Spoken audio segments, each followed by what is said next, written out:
All right. All right. Well, okay. So this last couple weeks, oh, I'll tell you, there has been some frequency changes, of course, because we're in the holidays and it's cold outside. Like now it's, what is it, 19 degrees or something?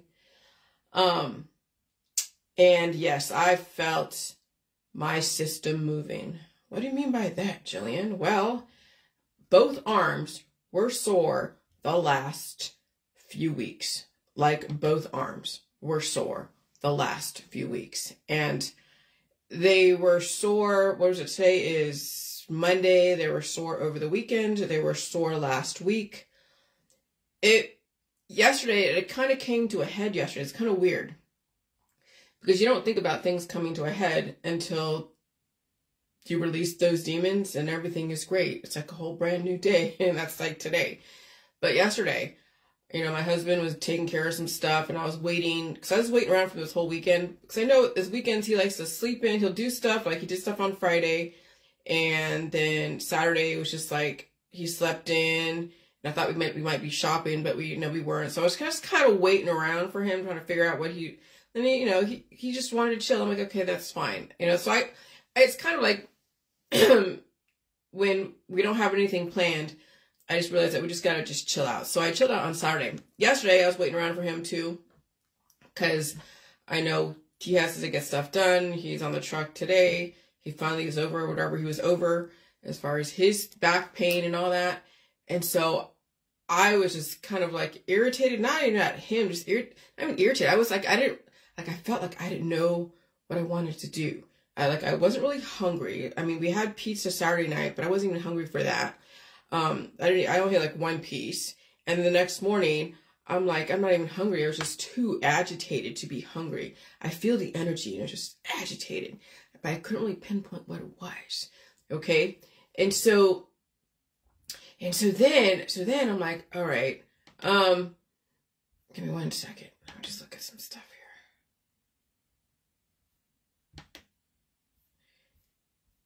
And so then he's like, well, we're going to go shopping because we got to get some stuff. And I'm like, he's like, can you wait 45 minutes? Because I got to get this thing figured out as far as charging this thing. I'm like, okay, fine. So I take a nap. And I take a nap and I'm asleep. And it's like around 3 o'clock in the afternoon. I'm like, I got to take a nap. And he wakes me up. So I hear I wake up, in the middle, like, wow, okay, I just watched this movie and I wasn't even watching it. And he's like, okay, we're ready to go. I'm like, okay. And I wake up and I'm so fucking hungry. Like, I am so hungry. Like, so hungry. And I'm like, okay, we're going to Burger King. I'm going to get a burger. I'm going to get fries. And we're going right now. And then we'll go to Giant Eagle and get what we need to get. And so we went to Burger King. And I was drinking that Coke.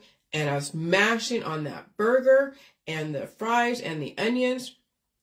And oh my God, and I had an ice cream, a soft serve.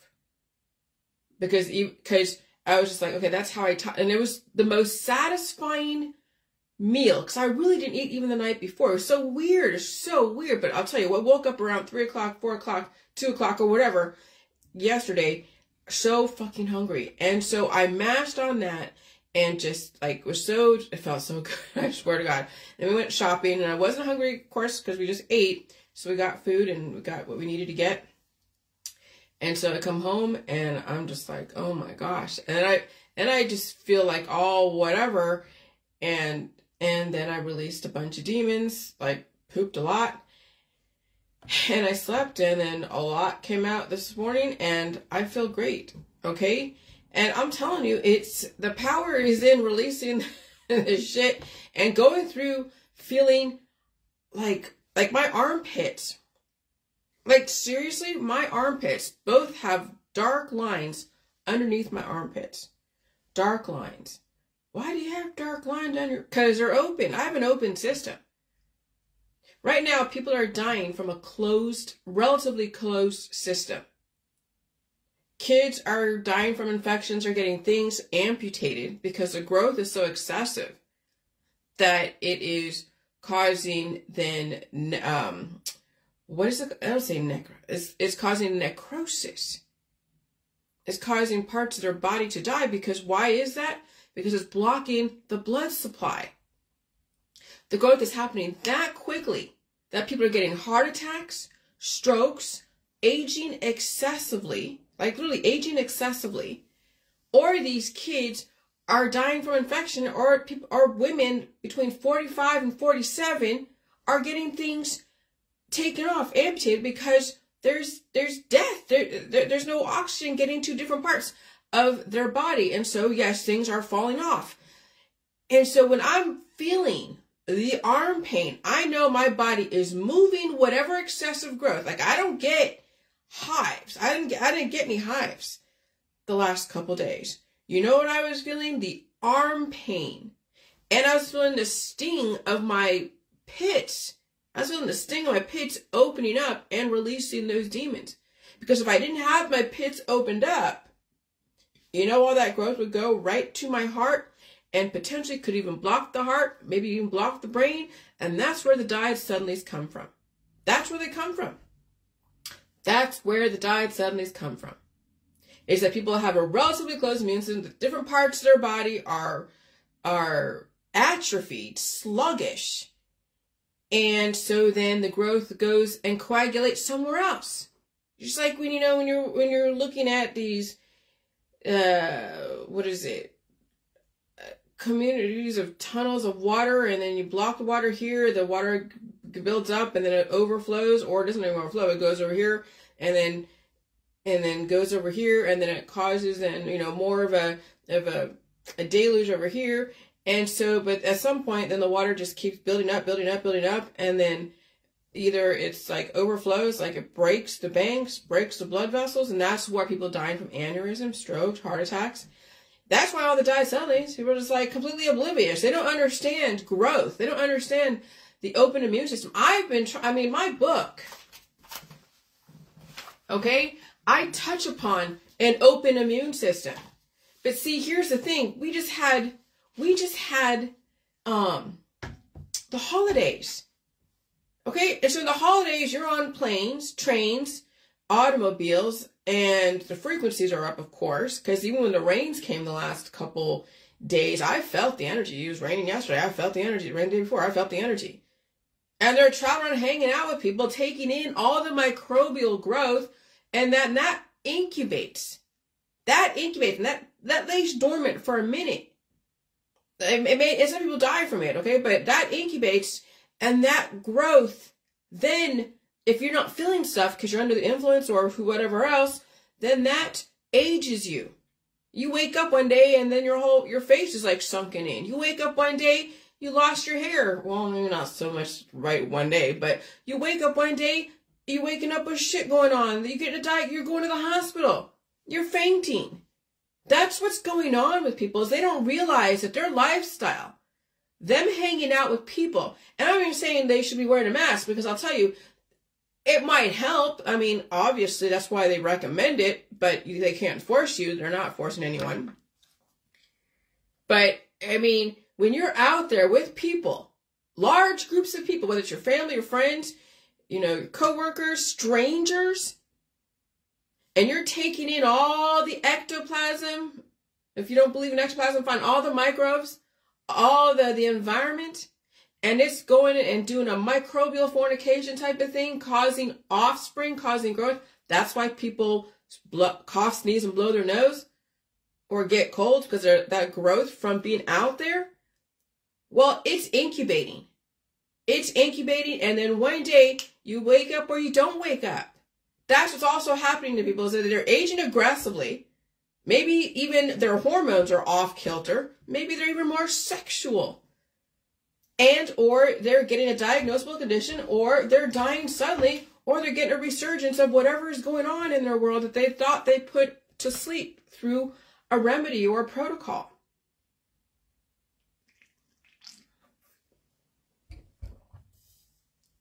So when I open up my system, which means that the last 7 years I've been going through that metamorphosis of feeling the possession of those little entities waking up because of the frequency changes, because of the climate change.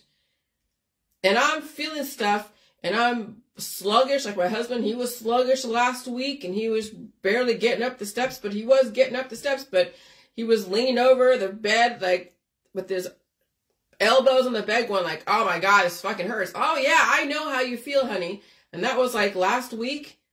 And then finally, yesterday, the day before, he's feeling okay. Oh my God. I'm feeling the pain of the arm pain, and it's like, oh Jesus. And I feel it up here, it hurts here. I know that my system is doing what it needs to do to keep my ass alive. The fact that I feel pain tells me I'm alive. The fact that I feed it tells me that I'm taking care of myself. The fact that I pull out the crap. And sometimes you can't always pull out the crap because it's so up in there and you have to go through the process. And last night, when I couldn't get all the crap out, I got some of it out, not all of it. I'm like, okay, I'll just leave it there and I'll just deal with whatever I deal with. Then it was the farting all freaking night. I mean, literally farting, aggressive fart. No, it's not ladylike. And I'm not trying to be ladylike. I'm trying to fucking survive now. This is not about being sexual, ladylike, or wanting to put off an image. Now this is pure survival. The fact that I'm telling you that I fart so much last night so the body can push that shit all the way down to the point where I can get it out this morning is what saved my ass, literally. Because if you don't fart, if you don't poop, if you don't encourage your body to open up and release, you're going to die from excessive growth. And people are so resistant to releasing their demons, even in the most organic way, which is opening up their system and coughing and sneezing and blowing their nose. People are so resistant. Guess what? They're dying suddenly out there. These kids are dying from infection. Like literally dying from infection. Well, how is that? Because in this environment, the antibiotics are not going to work. We're in too much of a very aggressive, changing climate. The barometric pressure alone, when it fluctuates from hot to cold and cold to hot, you don't get a chance to go and recoup and release. It's like growth happens it's like magic. I mean, that's what the whole wand is in Cinderella or something, or yeah, what is it, the fairy godmother, bibbidi bobbidi boo? That's like the direct energy, types of protocols out there. Those are DEWs. And so when there's direct energy going on, I don't care where you are, because anytime anyone's online, on the internet, they're around direct energy. They can say, oh, I have a Faraday cage. I live in a fucking Faraday. Yeah, bullshit. You're getting exposed to that. It's causing growth. And it's causing people to basically die before they die. Just watch your Facebook. We are living the Walking Dead right now. We have people intellectualizing death. We have people realizing they have no control over their audience. They have no control over the world out there. They think they're waking up the world. No, they keep spinning in their own bullshit. And they're realizing they don't have any control. So now you're watching people are floundering. Or they're completely oblivious. Hey, they're out there just doing whatever they do, and that's fine. Hey, whatever. But you're watching people die before they die. And they're intellectualizing death. And they have a large following. So that's why I mentioned then the whole minimalism does not lead to a Hitleresque mentality. Well, what is Hitleresque, Jillian? Oh, you now got to see the last couple days what a Hitleresque mentality is. It's a predatory mentality where you think somebody's coming after you.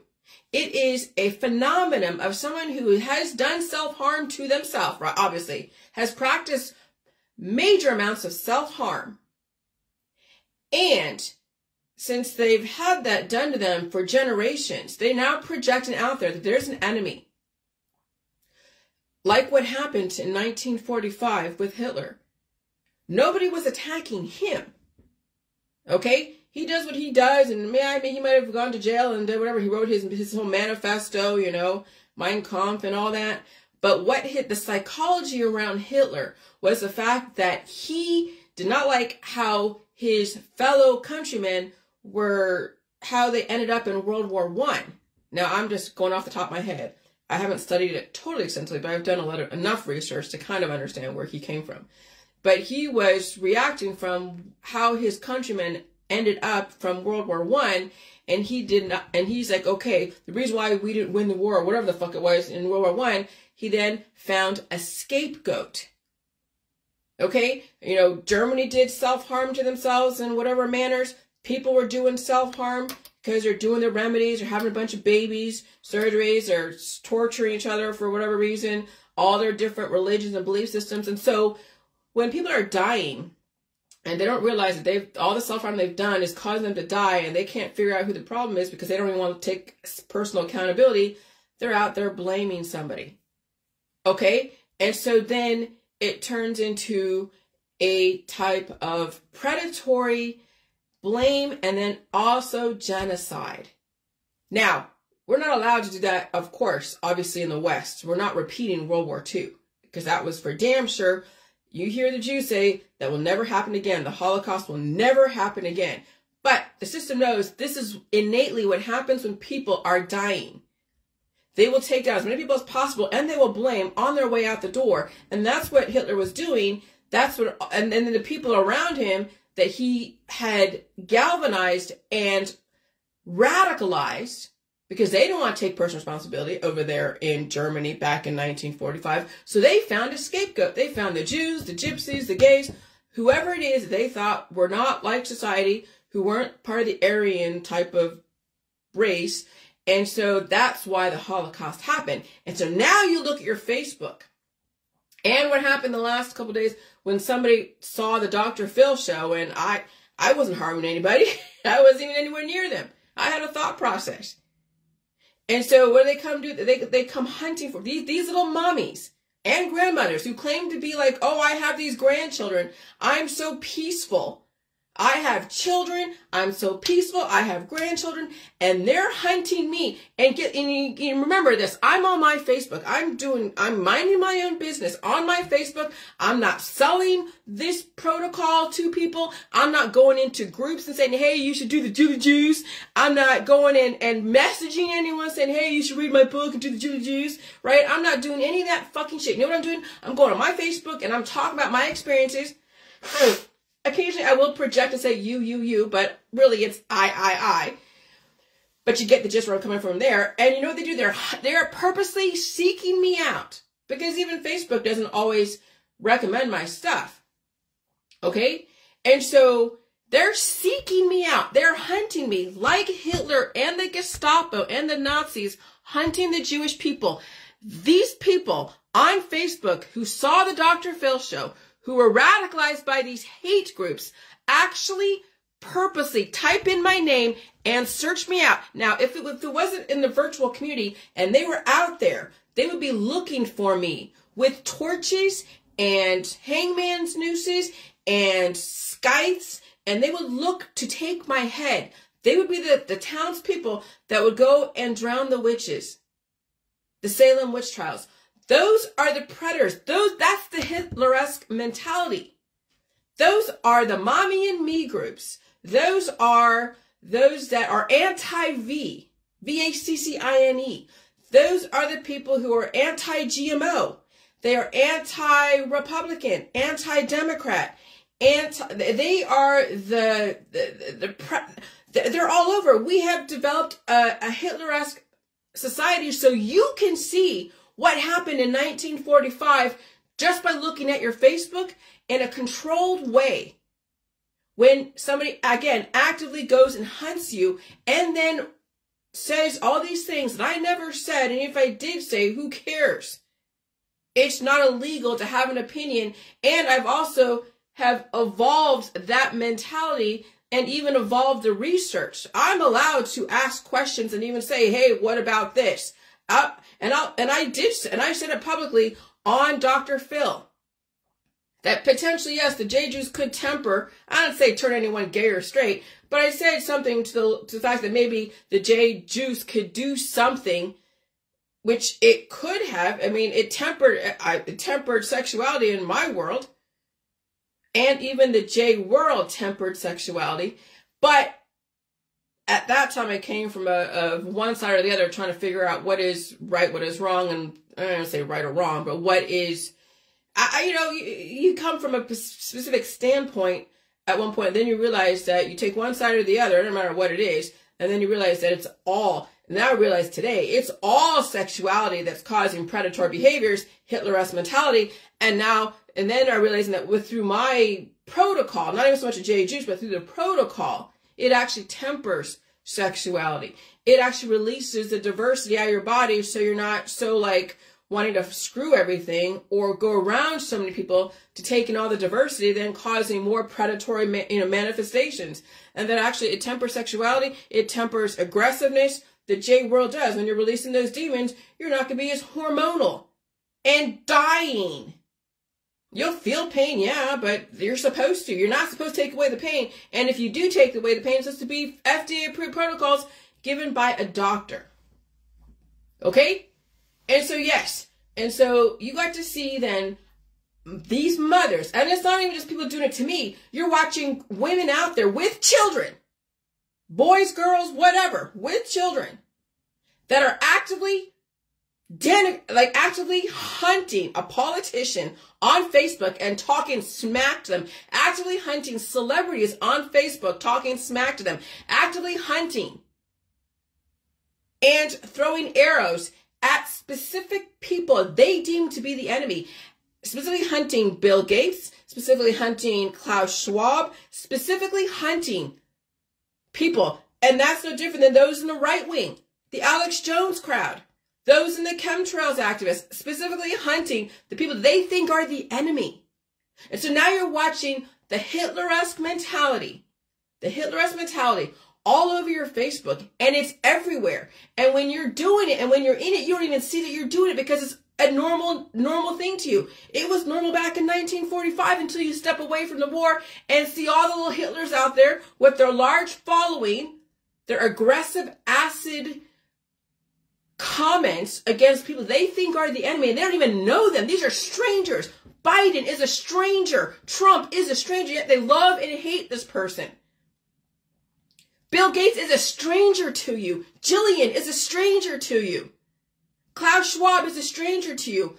You know, any of these people that are like big families and dynasties are fucking strangers to you, but yet there is a hatred like you would not believe, no different than what Hitler did to the Jews back in 1945. And now you look at these people who have such a large following, like Hitler, radicalize their friends into hating not only me, but hating Gates, hating Schwab, hating everybody they think are the enemy. Scapegoating the fuck out of people. Oh, and I did it too. Okay, that's how I know. I was part of those crowds too. That's how I'm able to see this for what it is, because when you were in it and you've done it. Because even though, here's the thing, but Jillian, you believe, you put on your Facebook, you believe, here's your proof, you showed the proof. Yeah. I bought into, yes, that storyline, and I can show you proof of that storyline. Let me tell you, because when people have a truth and they have a belief, they'll find all the evidence, and the evidence will be there, because you can always characterize anything you want as the evidence. And it could be true or not true, it doesn't even matter. Because there's other storylines. And so you have 5 different storylines, okay? The conspiracy world, the mainstream world, the anti-conspiracy world, the spiritual world, and then some other world. You have 5 different worlds, right? What had you choose? What had you choose? The conspiracy world that has all these different beliefs. There's an enemy, there's a savior, and there's a whole, who, what, where, when, why, and how, right? So when you're choosing this world over these worlds, that means there's something in this world that you want to scapegoat the fuck out of. You're making money out of it over these worlds, because these worlds are not going to give you any return on your investment, but this world does. And that's psychology. Now you're watching people rather choose to scapegoat people and turn into a type of modern day Hitlerette or Hitleresque. And you can even hear the acid coming out of their mouth. Like, I see, stuff in the sky, but it's not poisonous to me. You know why? Because I have an immune system. I have an open immune system. So I don't give a fuck if they're spraying or not. I'm not dying. I'm actually evolving exponentially. And guess what? I have access to food. I understand pain. I found ways to change the way I do shit so I can survive this climate change. Because the reason why we're in climate change, is because we have bred on purpose. So you saw what was going on. So many little freaking Hitlers out there. And these are mothers with children, teaching these children how to hunt other human beings, how to enslave women and men, how to not change at all ever, and how to hunt politicians, how to hate somebody else that doesn't agree with them. We have mothers out there that are proud of doing this, and they're teaching their children this. That's what ought to fucking scare the shit out of you. Is we have mothers that are teaching their children how to be so fucking intolerant, so hateful. And then they turn into these adults that we have to have drugs for to calm down their demons. We have to have police force to go and regulate them when they're out there drunk off their ass or high or whatever. And so now you get to see what humanity has been bred for ever since maybe before 6,000 years ago by the giants, I guess. How we've turned people into monsters and how we have mothers raising monsters in our society. And I've encountered some of these mothers, whether in the J world, overall J world, and they have children and they have no problem hunting somebody, or women that were against me, that were emailing me while I was dealing with my dog, saying that, oh yeah, I'm a God-fearing, peaceful Christian woman, and I also teach my boys how to go and bully you and laugh at you, Jillian. I'm so glad I was tortured by so many people the last 7 years, because now you got to see how horrible, how hateful many humans are and how they teach their children this. And now you see why we have all these different agencies and why we have all these different wars and why we have all these different diseases, because of so much procreation and teaching children to be so fucking intolerant that they can't even handle a food supply. They can't handle a different type of lifestyle. They can't handle evolution. They can't handle change. Just like their fucking parents. Just like their fucking parents. And so the system can't say, okay, well, you know, we're going to stop you from having kids, because you know how people will go like, oh my God, that's my right to have 1 billion fucking kids. And so what? We're in climate change. So if your kids are that fucking intolerant, where you can't even deal with my information or understand, you know, the purpose of the V's, okay, and the purpose of all these different therapies, if you can't fucking do shit on your own, if you can't handle, if you're that fucking intolerant, you can't handle the food, water, air, and anything else, then your kids are just going to be overridden by excessive infections, because you're giving your kids antibiotics, you're giving your kids all the fucking surgeries. You're basically putting spells on your daughters that they're not going to do anything but be a broadmare, a baby maker, because you're looking all over Facebook, oh yeah, I have a baby, okay, good for you, really unremarkable. Or you're teaching them to be a courtesan, to be some piece or side piece for some man who needs to get off. That's all she's good for, is hair, lips, and skin, and fashion, and influencing, and oh, here, look at my makeup. But that's pretty much it. There is nothing else up there that she's allowed to use, because that's not what mommy wants her to be. Mommy wants her to be a beauty fucking queen. Mommy wants her to be a fucking influencer. Or mommy wants him to be a dad. A big family, a dad, to go be like other men. Give me a bunch of grandchildren. I mean, human trafficking has, yes, gone into the family. It's pretty crazy what's going on here. So, yes, so now you're seeing, I'm so glad that we're seeing this now on Facebook, and I'm so glad that I had the wherewithal to deal with the trolls. I even left some of their comments up so you can see some of these mothers.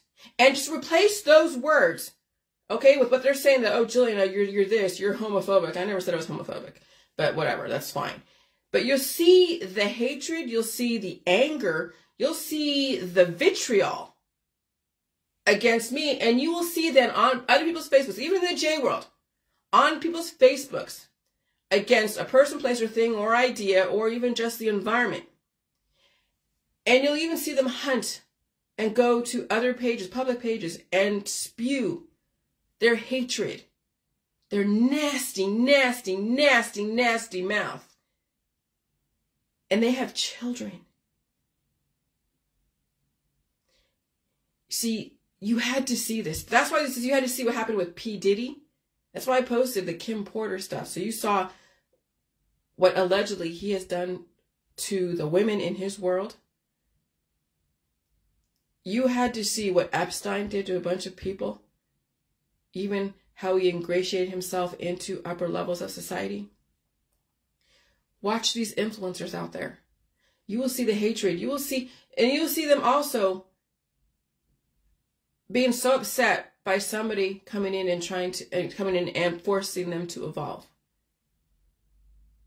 And that's what's really going to be hard for some people, is that when there is a larger, more evolutionary force and stronger evolutionary force that wants to take humanity into a very different direction, and everybody is human. Everybody is human out there. People will resist somebody coming in and changing their way of doing things. And I get it. Way back in, 1492, when Columbus sailed the ocean blue. And there's people here, but there's people here before you, and the Indians. I mean, 1492 was really not that long ago. It's like the Middle Ages, okay? The Indians weren't the first people here. There was other people here before the Indians in America. Okay, the Americas.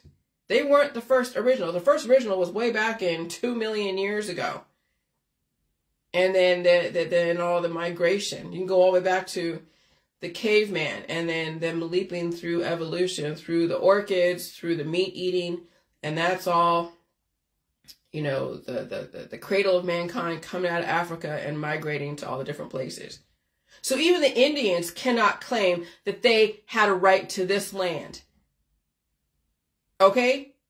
Even the Hawaiians can't claim that they had a right to that land first. Because they weren't there first. Their ancestors were there first. And we all came from Africa. We all came from Africa, and we all migrated all over the fucking world. And our ancestors, like the Australopithecus and Neanderthals and Homo erectus, Homo habilis, and before that, the primates, and then all the evolution from these orchids and plant material, and then graduating to eating meat so we can get more of the evolution, more of the intelligence, then gave us room to keep going and exploring, following the sun, following the seasons. So even in 1492, the Indians did not have a right to stay there forever. Eventually, they were going to get taken over. Just like every other fucking evolutionary leap happens, one entity takes over the other. What was it? The Neanderthals were fucked out of existence. Okay? Oh, thank you, Anne. Okay? So the Neanderthals were screwed out of existence. And so, evolution is supposed to fucking happen. But no, we have these people out there that resist evolution, and they destroy. And they fucking destroy when they're resisting evolution. And they're mean. They're nasty. And so that's why I said then, now watch these mothers come through and claim they're all peaceful, coming through on my Facebook, purposely hunting me like a predator. Hunting me. And I'm a fucking stranger. Just like people are hunting these politicians. Or worshiping them as if they are the second coming of Jesus Christ. Really? You're going to worship a stranger? Okay, so, yeah, I mean, you had to see. You had to see how bad, and that's why the system allowed things to get that bad. Because you had to see it, and that's why the system, that's why, you know, I was raised the way I was raised. So that way I understood how bad it was going to be out there.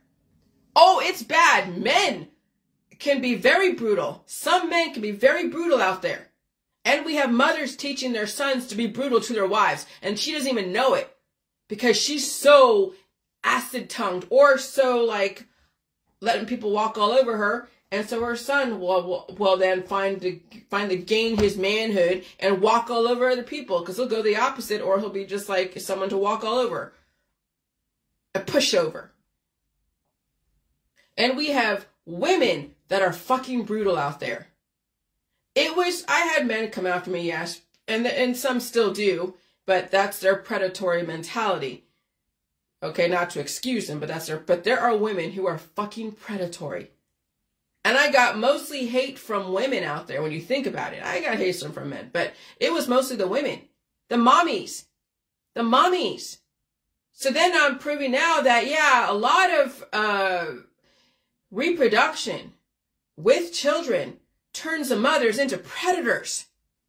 Not only hunting for the man to go and provide for her family if she's a single mother, but then also if someone threatens her kids who's like 6,000 miles away with a thought process, she's hunting them as if I or somebody else was going after her kids.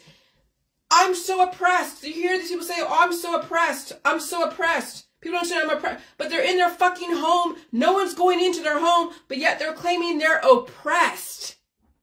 But they live in the United Kingdom. They live in the fucking West, and they say they're oppressed? I wanted to go on their Facebook and say, okay, who's going? Oh, it's your family. It's your daughters. It's your sons that are oppressing you, Grandma. And you're saying this to the government when it's your own family that is forcing you to stay in your little tiny bubble of acid. So when you see these mothers and these fathers and these single dads, these singles, whatever, or these single people saying how oppressed they are, and they're on fucking Facebook. They're on Facebook typing that they're so oppressed. I'm like, okay, then you are around your friends that are oppressing the fuck out of you. You're around your daughters and sons oppressing the fuck out of you, make you food for them, making you work for them. These daughters are making you, mom, babysit your grandkids. Yeah, you're oppressed. Your own family is oppressing you. And you're saying it's the fucking government when it's your own family that's oppressing you? So then when you realize the psychology out there, you realize that yes, when people have about a family, they're in jail. When they have kids keeping their parents in line and telling them what to do, when their own family, their own daughters, their own granddaughters and grandsons are telling grandma what to fucking do, and they're out there spewing how oppressed and how downtrodden and how they're being destroyed by the men or by the government, and they have family making them do whatever they want them to do. They're oppressed by their own family. Then they turn predatory. And it is these mothers who are oppressed. And that's why I'm saying I would not recommend your daughters and sons to have kids, because guess what? Mama is fucking oppressed. She's tired. She doesn't even fucking know it. She's tired. She's enslaved. She has been giving her body and been having her body used by so many people. Her own sons and daughters have enslaved her. Even her husband and her friends and her family have enslaved her. And now she is projecting. Now she is projecting out there and saying how the world is keeping her down. As she's surrounded herself by people who are keeping her ass down because she has no fucking strength. That's Hitleresque mentality. That's projection. That's people who can't evolve. And you had to see it. You had to see the worst of humans. Oh, I've seen the worst of, I've experienced a lot of the worst of humans. Men and women. I could have died in one situation. I really seriously could have died. But I've seen the worst. But I'm glad my mother trained me to show me, without breaking the law, how bad it was going to be out there. Because it was bad. I had girls kick my ass in juvenile hall, in the shelter, and I have girls even in summer camp kick my ass because I said something. When you're like, 13, 14 years old, you say what you say, right? When you have women, gangbanger women, who then dress up to be like this, oh, I'm this peaceful, all-loving Gaia mother, kicking people's asses, literally, physically kicking your ass. And you have women that go on Facebook and purposely hunt people. Or go onto the politician page and say some really nasty things to their politicians. They're raising these predators out there that are damaging your sons and daughters, you don't really want to marry them off to them, okay? Your sons and daughters to these people out there on Facebook or anywhere else, because of what these people are teaching their sons and daughters, how to hunt and destroy. It's fucking scary out there. So then what I said is that, I'm going to go down my timeline here. Because, yeah, so minimalism is releasing the excessive diversity in your body, causing you to deteriorate, causing you then to be so predatory against other people. And then you release the social networks, you release the running of the groups, because why would you want to be a fucking Hitler and run these groups? Why would you want to go and collect all the social capital unless you're looking to go and cannibalize and suck the life out of other people? Minimalism is not encouraging your sons and daughters to have children and get married and go through that war. Minimalism is releasing the excessive crap in your life, consumerism and collecting baubles and jet setting everywhere because you want to show off that you have an image while you're blinging out your chicken coop, glamorizing being poor. Minimalism is literally minimizing your potential for cancer, disease, and chronic illness and autoimmune disorders. Minimalism is not trying to be a little Hitlerette or a little Hitleresque mentality. So you don't die from fucking infection and die from your audience. Again, people who are dying will intellectualize death. And so let me read this. Hold on. Let me read this. The beginning of this. Minimalism does not lead to Hitleresque mentality. People get caught up in the trappings of wealth, and that includes a large social network, a large following, and a spiritual dogma. Because imagine if you talked about the things that were completely the opposite of what you've been propagating for the last 20 years, you will lose your friends, you will lose your family, and you will lose your following, and you would even lose the money. People paint themselves in a corner. When people depend on their friends and family, social capital, social networks, to keep them alive, the unwritten rules of that contract is they are not supposed to change. That's why people justify with the word belief, because they can't change. They're not allowed to. They would die if they changed. That's called lack of evolution. That's why the system is forcing evolution. Because since you're not going to freaking change, we'll just change the environment and say, hey, you better eat food, release the demons, pull out the crap, and rest and release and all that stuff. If you don't want to do that and you spend yourself out of existence, it's not our fault. We're not going into your house and forcing you to do anything. But the system is changing the environment. And so when people say they believe in nothing, nothing is something. I believe in life here on earth, indefinitely. But when you say you believe in nothing, it's the way for people to intellectualize death. That's dying people's last rites, last hurrah. That's how they are leaving this world, is they are intellectualizing death. They're on their way out the door. It's how somebody grieves for their own death before they die. When somebody says they don't believe in people are one unit, again, their justification and grieving before they die. People die before they die. The Walking Dead. And they try to save everyone on the way out the door by destroying them. Literally by destroying them. It's a weird phenomenon when you watch people dying. They take people down with them when they're dying. They have to be around a lot of people because misery likes company. Dying people want to bring down so many people down with them. They have lost touch with themselves. They can't see themselves in other people. That's why large families, people are dying and they're destructive. Large families, they're dying and the people in that family, I don't care if they're like 5 years old, they have that within them and they are dying because they're not allowed to feel pain or release or eat food because they're intolerant. And so that whole family unit is dying. And so somebody in there redirects. But how many people are going to redirect in one family? Very few. And so they have lost touch with themselves. They can't see themselves in other people. Their following of people is more important than understanding the reflection of themselves and the people they like or hate or resist. And so their division is them resisting themselves. They are trying to wake up humanity. And they also realize most of humanity will not wake up, not even themselves. And so you see the spiritual dogmas come out of these people when they realize they can't control anyone else. Hitleresque mentality doesn't always look like 1945. The energy healing world is all about spiritual dogma. It's the church without the walls. The frankincense turned into cannabis. Okay?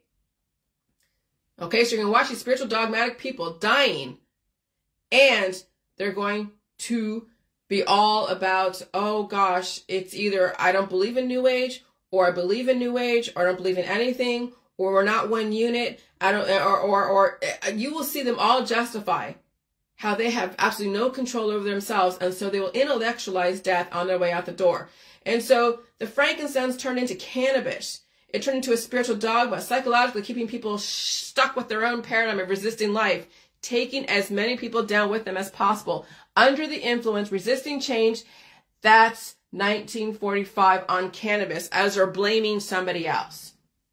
That's the world that we live in right now. And we're watching The Walking Dead right now all over Facebook. When you actually watch people, how they interact with people themselves, with ideas, with thought processes that are counter to their own belief system, you will watch them go and try to destroy. Or be in complete denial. Or be in complete denial. And so, yeah, it's pretty insane to watch now humanity as they're dying on Facebook. And so that's why I advocate a relatively open immune system. So I don't allow growth to accumulate. I don't allow my friends list to accumulate too much. Even if I haven't had people really friend request me too much, except for like strangers, like from Nigeria and stuff. And so, what I say does repel a lot of people, and repels the right kind of people. Because if you don't like what I'm saying, yeah, you don't belong in this world. So yeah, you should be repelled. Abso-fucking-lutely. This is not for you. You won't survive this evolutionary process. You already said you couldn't survive. You can't handle the food. You can't handle the water. You can't handle the air. You can't handle change. So definitely my world will not be for you. So yes, please be repelled. Okay? And so that's why I advocate a relatively open immune system, so I don't allow growth to accumulate. The pain of release and movement is not fun, but it will save my life, which is why salt is important. Ionic. I just hope other people have the body for it. I would hate to be the only one to survive climate change. So excessive growth in a sluggishly, relatively closed immune system, sepsis could happen. Potential amputation. Okay, so a woman about 45 to 47 with recently amputated legs and hands in the ER with complications last week, telling me about how her long C caused severe sepsis, gut-wrenching. Yeah. Do you realize the last year, ever since even the summer, okay, I had the hives. Imagine if I didn't have those hives, if I didn't have the fatigue or all that release process, and I didn't have the arm pain and the underarm pit stuff, and I'm collecting all of that growth, and it's not allowed to release, or release minimally through pooping and peeing, but not through sweat, not through hives, not through my underarms. Okay, that's why this woman has sepsis, getting amputations, because long COVID. When you think about long COVID, it's growth that's accumulating. But you could survive long COVID by releasing demons and you wouldn't have it, right? But people would have to embrace feeling the pain of release. They'd have to eat all the food in the food supply. And how many people are so malnourished and they can't handle the food supply? They think it's poison because they're listening to all these fucking gurus that are basically dying. They're listening to The Walking Dead. And that's all the politics out there, all the religions out there, and all the scientific dogmas. So you have people listening to The Walking Dead who are dying, and they're getting their systems are breaking down systematically, and they're getting limbs and things cut off because the blockage is causing a lack of oxygen going to the different areas. So they're not getting blood circulation, and so there's necrosis. Oh, but they're listening to their friends recommending them all these different herbal remedies and prescription drugs and things in these diets. Just look at the diet Southern grapes. Look what they're recommending to people. The Ivor. I'm not going to go there. Okay? Watch these groups out there. That's why I take some of the information from the groups. I erase all the identifying information and just give you the straight content of what it is people are going through. And I'm showing you what happens when you have a closed immune system and you take medical advice from people off of fucking Facebook. I mean, my information is not medical advice. I'm not a doctor. I never claimed to be a doctor. But people say, oh, you're a doctor. You're thinking you're a doctor. I'm not a fucking doctor. But I'm giving you an observation about my world of opening up my system, of seeing those growths come up, whether it's in rashes or hives or fatigue or, you know, feeling giddy and heart palpitations and all that stuff.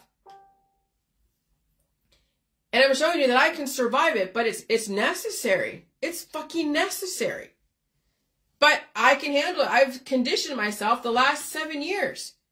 Some people are going to wait till they die suddenly. Okay? And so it's whatever. There's nothing you can do about it.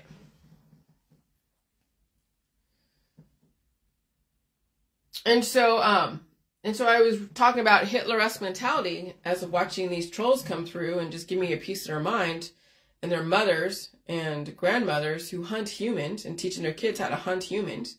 See, the caveman mentality is still very prevalent in our society, though we're not allowed to go and hunt people. And I mean, literally, I mean, you're a serial killer.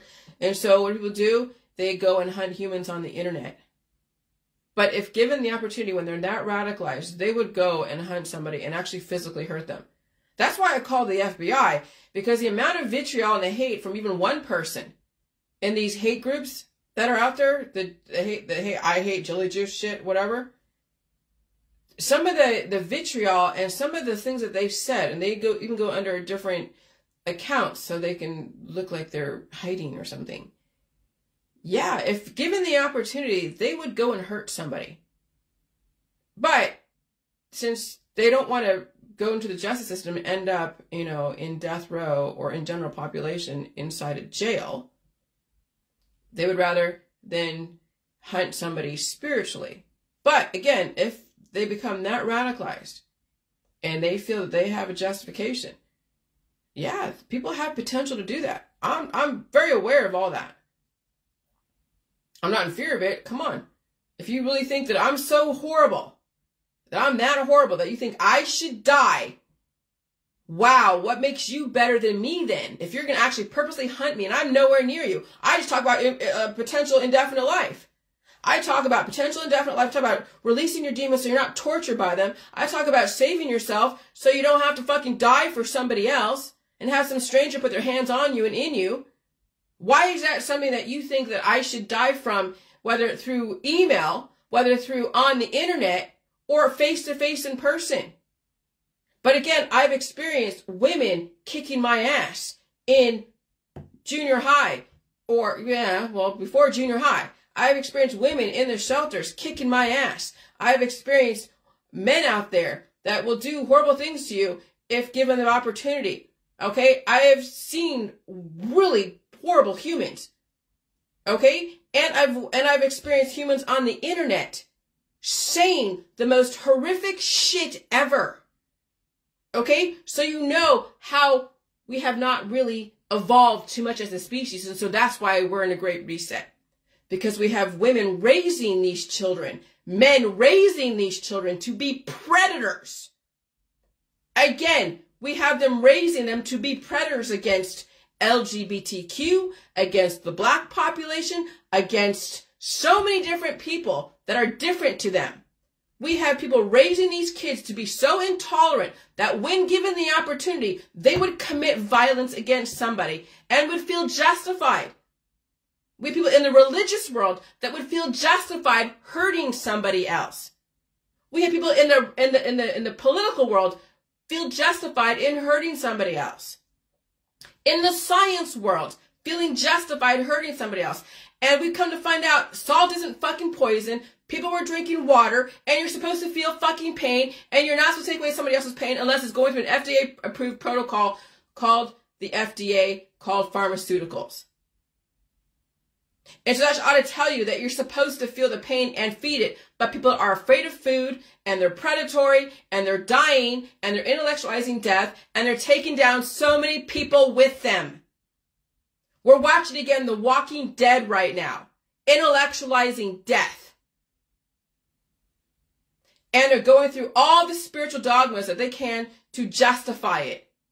And they have a large following of people. Okay? And they're realizing they have no fucking control over anything out there. And so the system is not going into your house. And they're saying they're oppressed. They're saying the system is forcing them to do shit. Nobody is going into your house and making you take a V. No one's going into your house and making you take a remedy or even go through the hospital protocols. You voluntarily put yourself in the hospital. You voluntarily took that remedy. You voluntarily got that operation.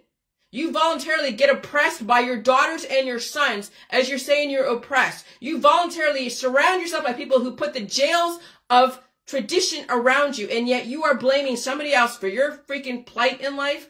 That's why the system is doing a great reset. Because there are people who are dying who will take down people with them because they're not willing to take personal responsibility, and so they will blame somebody else and attempt to even hurt them. I know what humans are capable of. I'm not afraid of it. I'll fight to the fucking death to defend myself, but I will never go and hunt somebody else. I had it when I was going up against somebody and I went to some other state to go fight a case.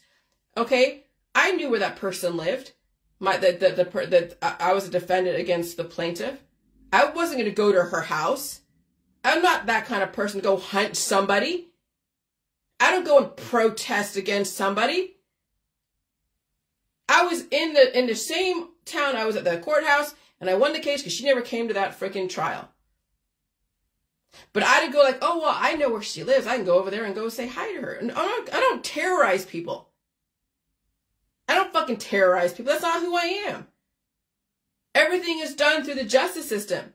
But you don't go and terrorize the people because you don't agree with them. But we have mothers and fathers who actively condone their daughters and sons to terrorize other people because they don't look the same way, they don't act the same way, they don't believe the same way. Yeah, that's why the system is doing a great reset, because you're not willing to change the way you do shit, and you're raising these children to be problems for the system. That's why we have the drugs, the operations, and the jails, because of what these parents are raising their kids to be. Fucking predators. And so the addiction of Hitleresque behavior. I do not have that problem. I did when I had my groups, right? Relying on followers, drunk with psychological power, add, delete to a group, following, not anymore. The lack of massive validation keeps me grounded. My husband keeps me grounded. People think because I don't have a lot of likes or responses that I'm not getting any views. Oh, I get views. I get enough of them that even brings new people in with my stuff and attempt to troll me. But I did leave some of their comments up so you can see the kind of hateful humans that are out there that you are breeding out there in your children and in your friends and in your family. In your intolerances, your lack of intellectual arguments. Again, we live in social constructs that were very rigid back in the 1950s, 60s, 70s, 80s, 90s. Now they're a bit more fluid. They're a bit different. And people are like, oh my God, yeah, not everything was what it was before. Okay? Men, women, okay, there were specific characteristics, whether psychologically or biophysically, that we lived by, but they can also be fluid. Things can fucking change. Okay? You don't have to stay in these rigid constructs. It doesn't mean that they're going to live indefinitely. Because look, I have the J world. I'm not doing the J juice. I release my demons. I still have boobs. I still have a vagina. And I still have a head of hair. And I look relatively female, well, I guess whatever that construct is. And I've balanced my hormones. But if people want to identify as whatever they want, let them fucking do it. Who cares? If they're living a temporary life anyways, let them live whatever the way they want to live. So as long as they're not hurting anybody else. But why is it up to other people to go like, oh no, that's not right. You should be this way. You should be that way. Okay? When kids right now are born from families and they have so much diversity in their colon, in their gut, you never know what kind of beliefs or feelings that they have. And it's not for you to go and say they shouldn't or should not. If your child has a specific leaning towards anyway, foster it and let them figure it out and help them release the demons if it's possible. And they may not. Who cares? That's why the school system is stepping in to be like, okay, I know my husband's like, not so much for it. And I get it. I understand where he's coming from, but I don't necessarily agree with it, because there are families out there that have kids that may lean a specific direction and they're too afraid to say anything in their family, lest they might get hit or beaten up by their own parents for not acting a certain way or being a certain way. So the school system gives them that allowance. It's not the school system is turning them into anything. They're just giving them the opportunity to express whatever it is they feel they need to express.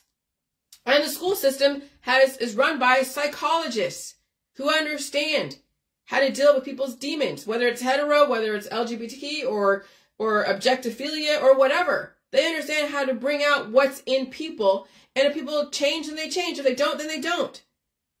But we have bred predators in our society who go after people that might be different.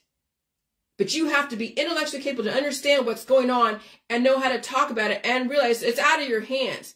What your kids are, what they say they claim to be or not be, it's not for you to decide what your kids should be.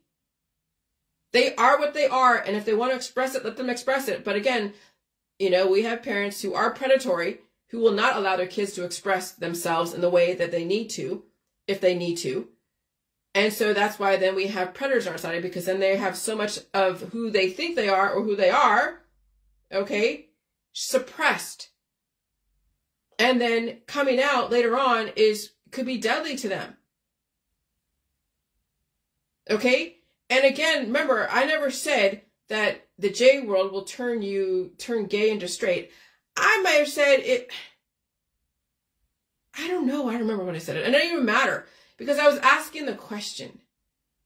Because back then, we were wondering what is the right, sexuality. And that was a very innocent thing, because when people come from a specific point of view, that's their reality, right? So someone that's gay will come from a point of view, and that's their reality. That's their lifestyle. That's who they are. And someone who's straight, that's where they're coming from, and that's who they are. And so you have the gay people are like, oh, look at the breeders. And then you have the breeders like, oh, look at the gay people. And then you have the war. And so I'm coming from the straight world, trying to understand the gay world. And I've been trying to understand it for many years. And I've even been in San Francisco, and I'm writing about, the social constructs, or how the gender roles in even gay relationships, the masculine versus the feminine. But I had it more on division of labor and what the social construct versus the actual hormones. I wasn't in the biology of it. I was in the social constructs of it, which probably pissed off one of my classmates. So I can understand why she wrote to the dean and said, Jillian's homophobic. No, I wasn't. I'm just questioning all this stuff. Okay, but it was a valid question, or even to say that potentially. But then I realized that, yes, the J world can temper all sexuality. It doesn't mean that you're going to turn straight or turn gay. It just means that you're going to temper whatever proclivities you have. And you can still be very attracted to the other person, because it's not just sexual, it's also intellectual. There are women out there that I think are hot. Would I necessarily go and do the weird stuff like the sexual stuff? No, because I don't even want to take on people's bodily fluids. I'll kiss my husband, but I'm not trying to take on all the bodily fluids through my mouth. Yuck. I don't even want to spit or swallow. I'm just like, ah. I don't even want that's just gross to me. Okay? We're like, oh my God, your poor husband. No, he understands. He understands exactly where I'm coming from. He doesn't love it, because remember how we were raised. But there are women that are pretty cool out there. I can see where people can be compatible and hang out with someone and even live with them. I wouldn't necessarily want to have sex with them, but have a companion, whether it's a woman or a man. But I don't even want to hear somebody breathing. I don't want to be dealing with that. My husband I'll deal with, because we finally found a good happy medium, and it's great. And he understands. And I'm still able to do what I got to do, because that's what we've contracted, on both ends. But he's made it easier for me, and I've made it easier for him, and all that stuff. So I'm not going into any details, okay? But he's going to be the last person I'm going to be living with and sharing this type of situation with, because, yeah, you're going to find that being on your own as a woman and a man is the most freeing experience. And I got to experience it with my husband being on the truck. Okay? I got to experience that.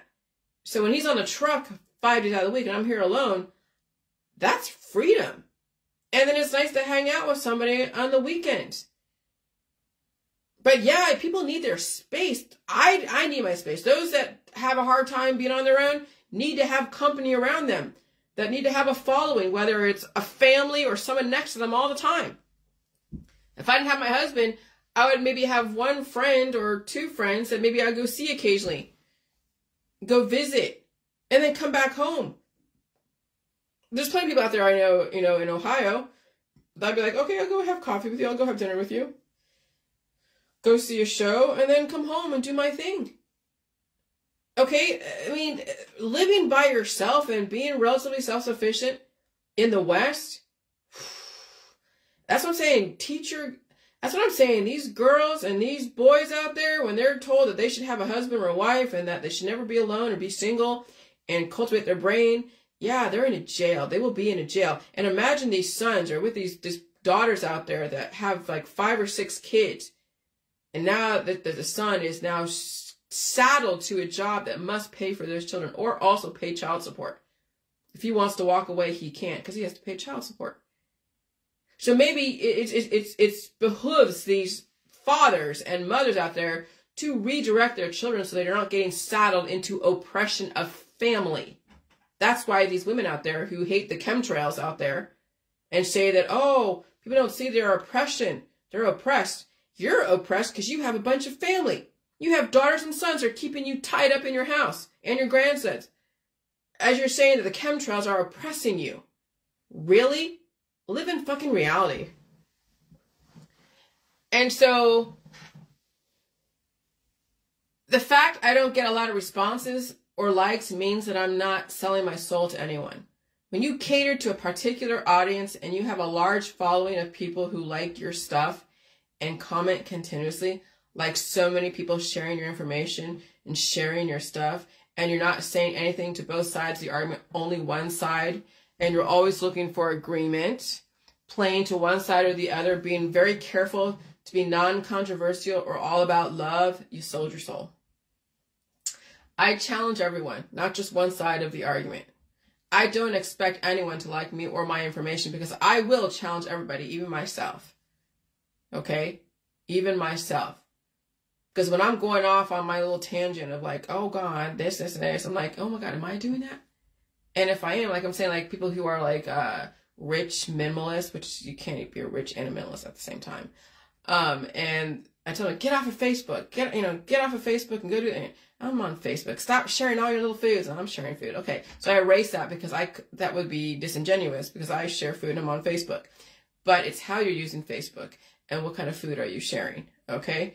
And so anyway, so playing to one side or the other, being very careful to be non-controversial and all about love, you sold your soul. I challenge everyone, not just one side of the argument. I don't expect anyone to like me or my information because I will challenge everybody, even myself. When I go off and get all critical about something or another, it also reminds me to listen to my own advice. So yeah, when part of me is challenged or triggered by somebody on Facebook, the other part of me is like, okay, what are you doing? That's the same thing that they're doing. So you better clean up your act. So I actually have two sides to me. One side that will be critical of other people, the other side to make sure that I am also following that same advice. And that's how I better myself. Is when I get pissed off at somebody else, I immediately look back and see what I'm doing or what I'm not doing, and I correct that shit fucking quick. Because who wants to be coming off as hypocritical? Right? And so, in my opinion, freedom is the ability to speak without having to please somebody else. Freedom is you don't have to worry about catering to a base of people because you need them to keep you alive, because you're dependent on their capital. Freedom is when you own yourself and nobody owns you. When you have a base to please, you're owned by the people you have to cater to. Activists are owned by their followers, and they don't have the freedom to change. And that's how the system sold you into Hitleresque behavior. And it's very addicting when you have such a large following of people who will give you love, light, support, and their money, and you need their validation. Okay? And so that's why there's no 60,000 person group. I had Kevin and myself and some vendors to go and delete everybody from that 60,000 person group. Like everybody. There's nobody in there except for a few ghosts that I can't delete because it's probably Facebook watching that stuff and going through and researching, I'm sure. That's a huge data source right there, is that 60,000 person group, which I don't even go into anymore. But even a 350 person group that I still have out there, but it's not active at all. I go in there looking at it to see who's in there, and it's no big deal. So I no groups. Okay, so I whittled myself from a 60,000 person group to no group, no website except for the one that just gives you information, and I just have my page. I even got rid of the 5,000 page because I got caught up in some stupid shit that had the hackers go in and all that stuff. And so I started over again, because I can start over again. It's not that hard. And now what I'm doing is extremely conservative. And sometimes I will friend request people from my old page that are coming through, that are observing my information, but not all the time. Some don't even accept it, which I can understand. That's fine. If you want to be all surreptitious and watching this, that's fine. All right, but yeah, the whole like love and light and support. You have people that are like, oh, I'm all about love and light, but let me go hate over here. That's what I'm saying. The love and light crowd, dangerous. All the I love you people, dangerous. They'll kill you with kindness and kill you with love. That's why it's about respect, and you don't want to get caught up in someone's syrupy sweet shit and saying they're all love and light, because most likely if you trust them, it's not love and light. If you counter them or challenge them, it's not love and light. When people challenge me, I just block and delete. I don't deal with too many people challenging me too much, because what's the point? Why would you challenge me? I didn't do anything to you. And so yeah, you got to see the predators out there, and they are a lot of the mommy and me groups, a lot of the mothers out there and grandmothers who are the predators, teaching their children how to be predators. That's why we have predators in our society. I told you, that's why we have them. It's the parents. That's why the system's like, hey, we need to guide reproduction carefully, because these parents are teaching their kids to be very predatory. Okay? So the Georgia Guidestones is correct. I absolutely support the Georgia Guidestones. We need to have less people on this earth so we can remember what it's like to be a fucking Hitler. We don't need to go back to 1945, but we had to. And we're going to see it even in Africa. They're going to go through their own bullshit. You're going to see all the little gods and demigods out there, because already even the BET channel with that show, The First Wives Club, they're all about promoting getting followers and likes, and the music industry, and getting people to be influential, right? Collecting people. So that way you get them all radicalized in one belief or another. And you're seeing that even in Africa. Some of these African influencers are like, yeah, you're supposed to die someday, 150 years. They're saying, oh yeah, 150 years from now, no one around here on this page is going to be around. How can you fucking say that? There's no way you would know this unless you're casting spells of death onto your followers. And so even Africa is going through their own scale down through all the excessive social capital and entertainment and influence, and even the whole sexuality orientation. Okay? And so you'll watch that. That's what I'm saying. If you're around long enough, you will watch Africa go through the same thing that America went through, and the West, the UK, Australia, New Zealand. Women still have a ways to go. She's either answering to her family or her husband or boyfriend or friends. The thing is, my husband, hold on. Baby, give me a second.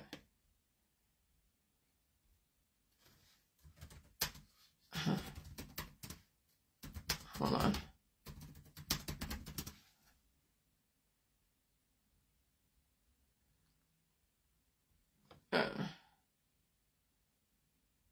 All right. Women. All right. Give me 1 second. I'm going to put you out here. Give me 1 second. Give me 1 second.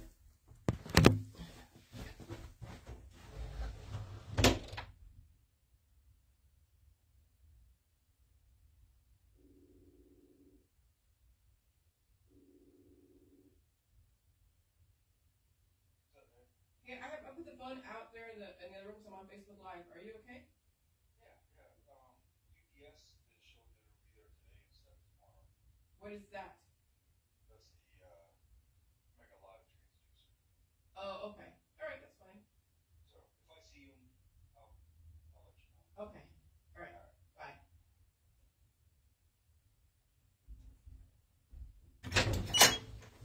All right. I just wanted to make sure it's about UPS. My husband, he's so funny. All right. Okay. So women still have a ways to go. She's either answering to her family or her husband or boyfriend or friends.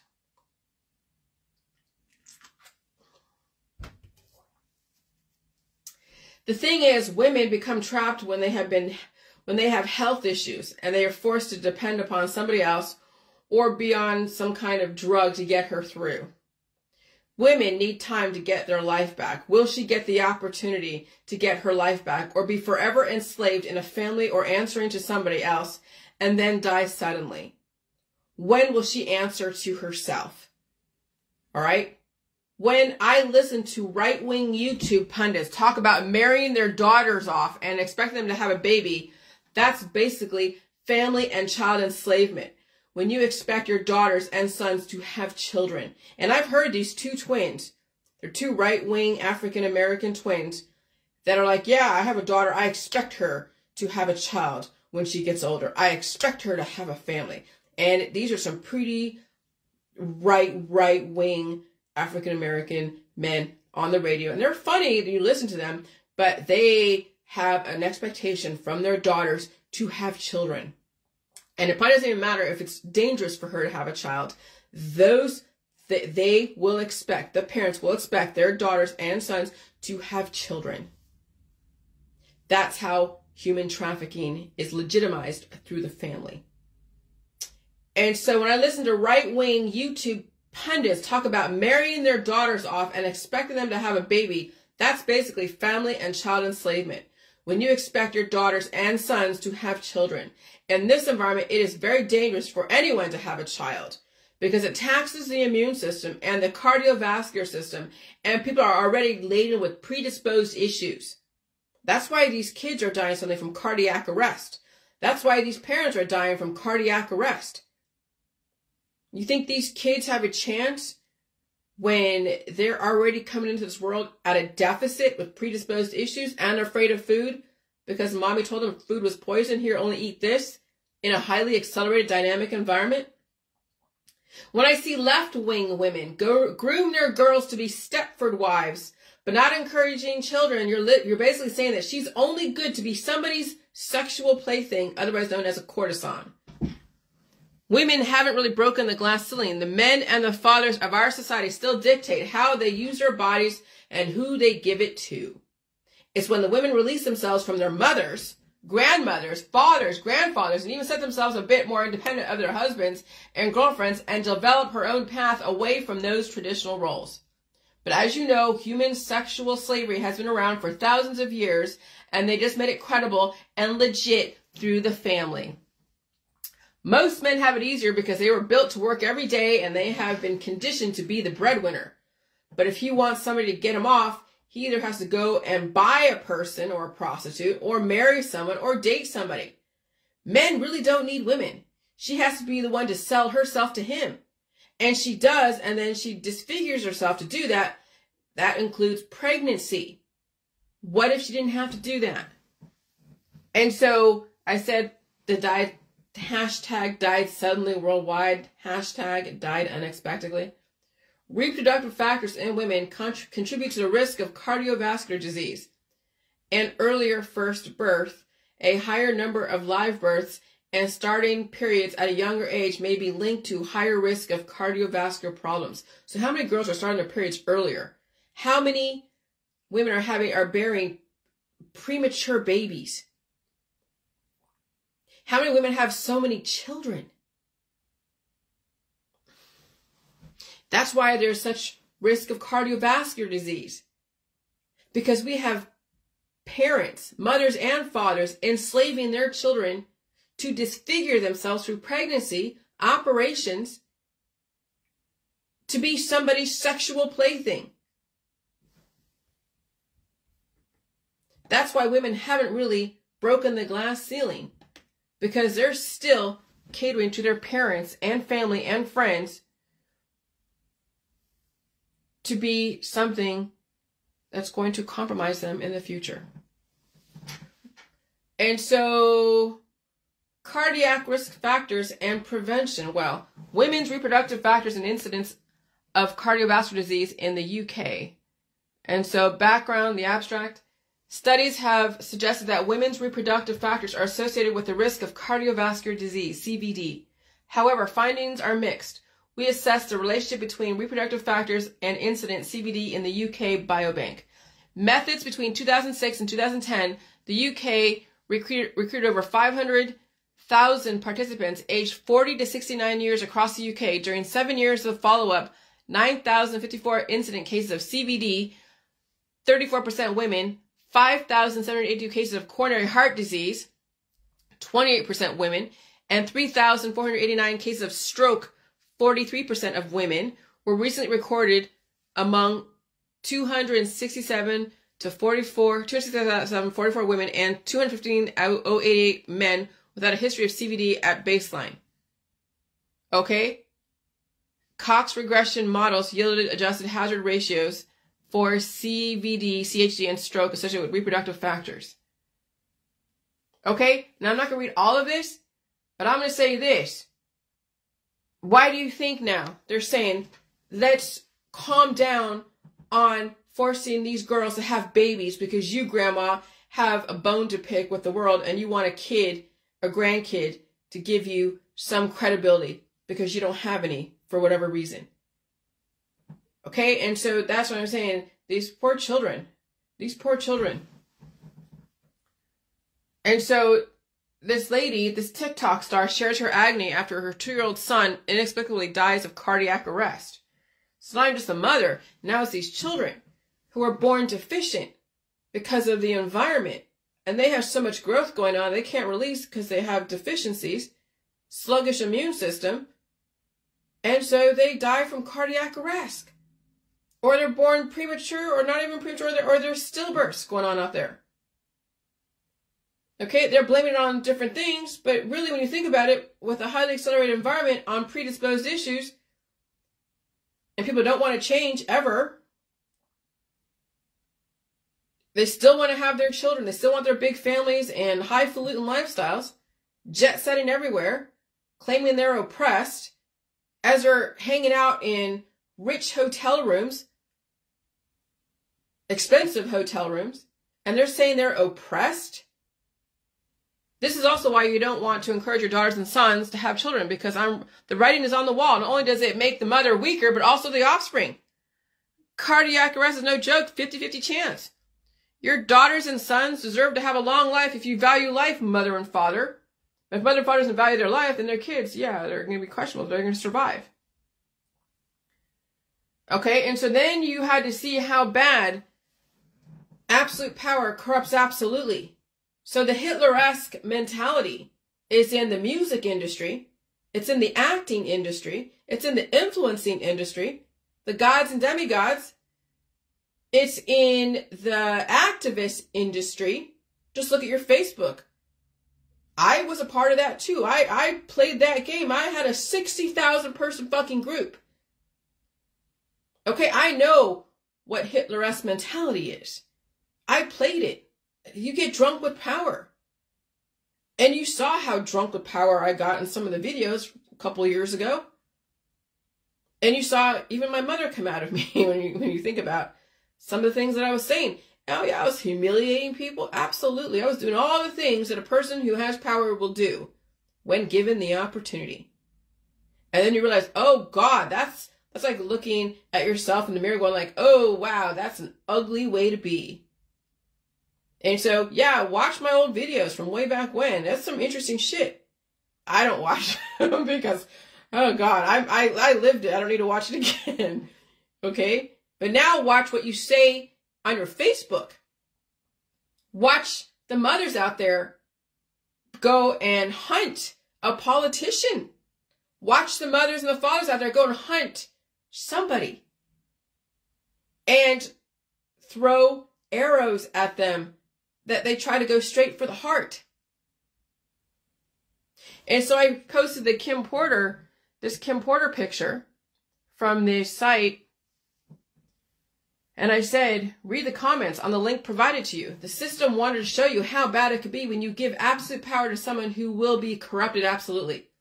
This is why you don't marry your daughters and sons off to strangers or assume that's the only thing they'll be good for is to be somebody's wife or plaything.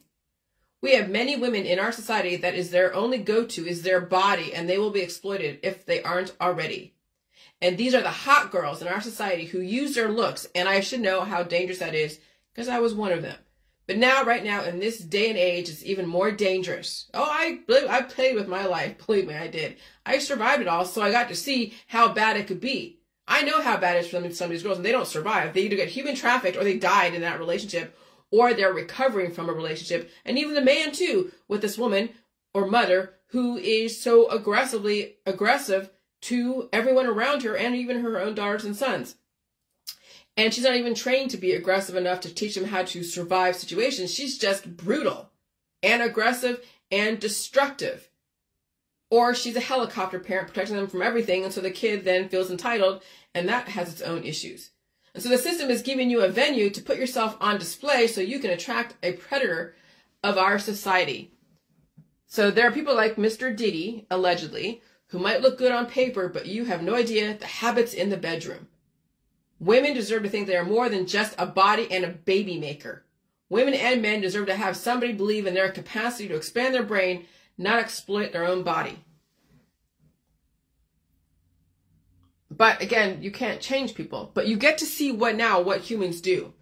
Now you get to watch based upon my information, now watch your friends and family. Now watch people in the J world. Those that are early adopters to those who are currently on the outside observing, watch everybody. Watch what they say to strangers. Watch who they hunt. Watch them and watch who they're raising. And so yeah, Facebook is a whole bevy of freaking data. And so then I'm like, oh, the orchids around the world in 6 continents, the plants which developed the animals that lift humanity into the next evolutionary phase. And so over 4,283 orchid species in called North America, from Canada to Panama, home. The United States alone has over 211 native species, including 31 species which grow in Alaska. You can find orchid species native to every U.S. state, including Hawaii to Oregon, which have a total of 3 and 1 species, respectively. And there's other types of orchids in the UK, in Africa, in Asia. Okay, that's what contributes to the diversity in not only the plants, but also the animals, the mammals, the microbes, to mammals, to reptiles, to amphibians, to birds. So when you look at some of these orchids, and they're so delicate and intricate, and some have faces. Pip posted a picture of orchids that had monkey faces. Some had, another orchids out had like lips, and others are like genitalia, and brain and hair. And then you look at the nuts and the different vegetables and the fruits and all the different vegetation out there looking like body parts, organs of your body. Okay? All that comes from Hydra and the elements and bacteria and microbes. And that's what contributed to the evolution of mankind. But hey, if you want the storyline, the Bible storyline of how you just appeared here out of nowhere, just basically like abracadabra, here you are. Okay, fine. You're all about magic, then you'll be doing the drugs. You'll be looking for all the magical cures. You'll believe in the story of, oh, how this will save your life. Oh, and here, let's intellectualize death. Pain is not supposed to happen. You're not supposed to feel pain. You're not supposed to eat this food because it's poison. And so then you have the religious people and even some of the political people and some of the science people believe in magic, believe in the storylines of how you just appeared out of nowhere and that you'll go off to Pleiades when you die, when you're intellectualizing death. dying before you die. Okay? And so yeah, believe whatever the fucking story you want. But then when you believe those stories, that's basically what it is, and you don't believe in science and evolution, then you'll be so easy to take down. Just give you another storyline for you to believe. Oh yeah, the aliens are going to come and save me. Take us off to wherever. And so I'll die for the sin. I'll die for all your sins. And remedy you. And then you believe in the remedies. So that's the thing, is that when you have, again, 5 storylines and you choose to believe this 1 or 2 or 3 or whatever, the system knows exactly how to fucking manipulate the shit out of you. And now watch your Facebook of those who are easily manipulated with all the energy healing dogma, the science dogma, even the religious dogma, political dogma. And they claim they're saving you as they are developing more offspring in you by recommending you all these different remedies. As those offspring are cannibalizing the shit out of you, called the Ouroboros or Hermeticism / medicine, that's fertility. And that's the holistic energy healing world / big family / predators. Because again, when you have family, you'll do everything to defend your family, even to the point of projecting that somebody's trying to attack your family when they're nowhere even near you or your family. But that's when someone's dying. They're not taking personal accountability or personal responsibility, so they think it's somebody else's fault. And they're pointing to the skies, they're pointing to the air, the food, the water, and it's everybody else's fault, but not them. And they will destroy you if given the chance, if they've been radicalized to that extent. Radicalized? What? Radicals? Free radicals? Energy? Ions? Those are the extremists out there. Those are the ones you have to be careful of. And yes, some of them, most of them have children. Because that's how they justify their radicalism, is their kids are the justification. And so I said, to correct this predatory grandmother that came through, the J world who wears thigh-high boots. See, sexuality. Why are you wearing thigh-high boots? Why are you wearing thigh-high boots? Because you're trying to attract people. Okay? And so I'm not attacking you, but you're coming and searching me out. Sexuality is very predatory. Men who have so much testosterone that need to go and hunt and procreate, that's predatory. I'm not saying it's bad or right or wrong. It's what's built into men. Like men are naturally predatory. They can curb some of their predatory behaviors, but they are naturally predatory because that was built into the whole nation building. Hunting for the hot women. Yeah, hunting deer, fishing. Oh, my husband, he's a man's man. And I'm sure he was very predatory in a legal way when you think about it. He had a lot of girlfriends, or had a few girlfriends. And he didn't marry any of them. He only married me because I forced his ass to get married. I don't force him, but I'm like, hey, I'm not going to be the cow that gives the milk for free.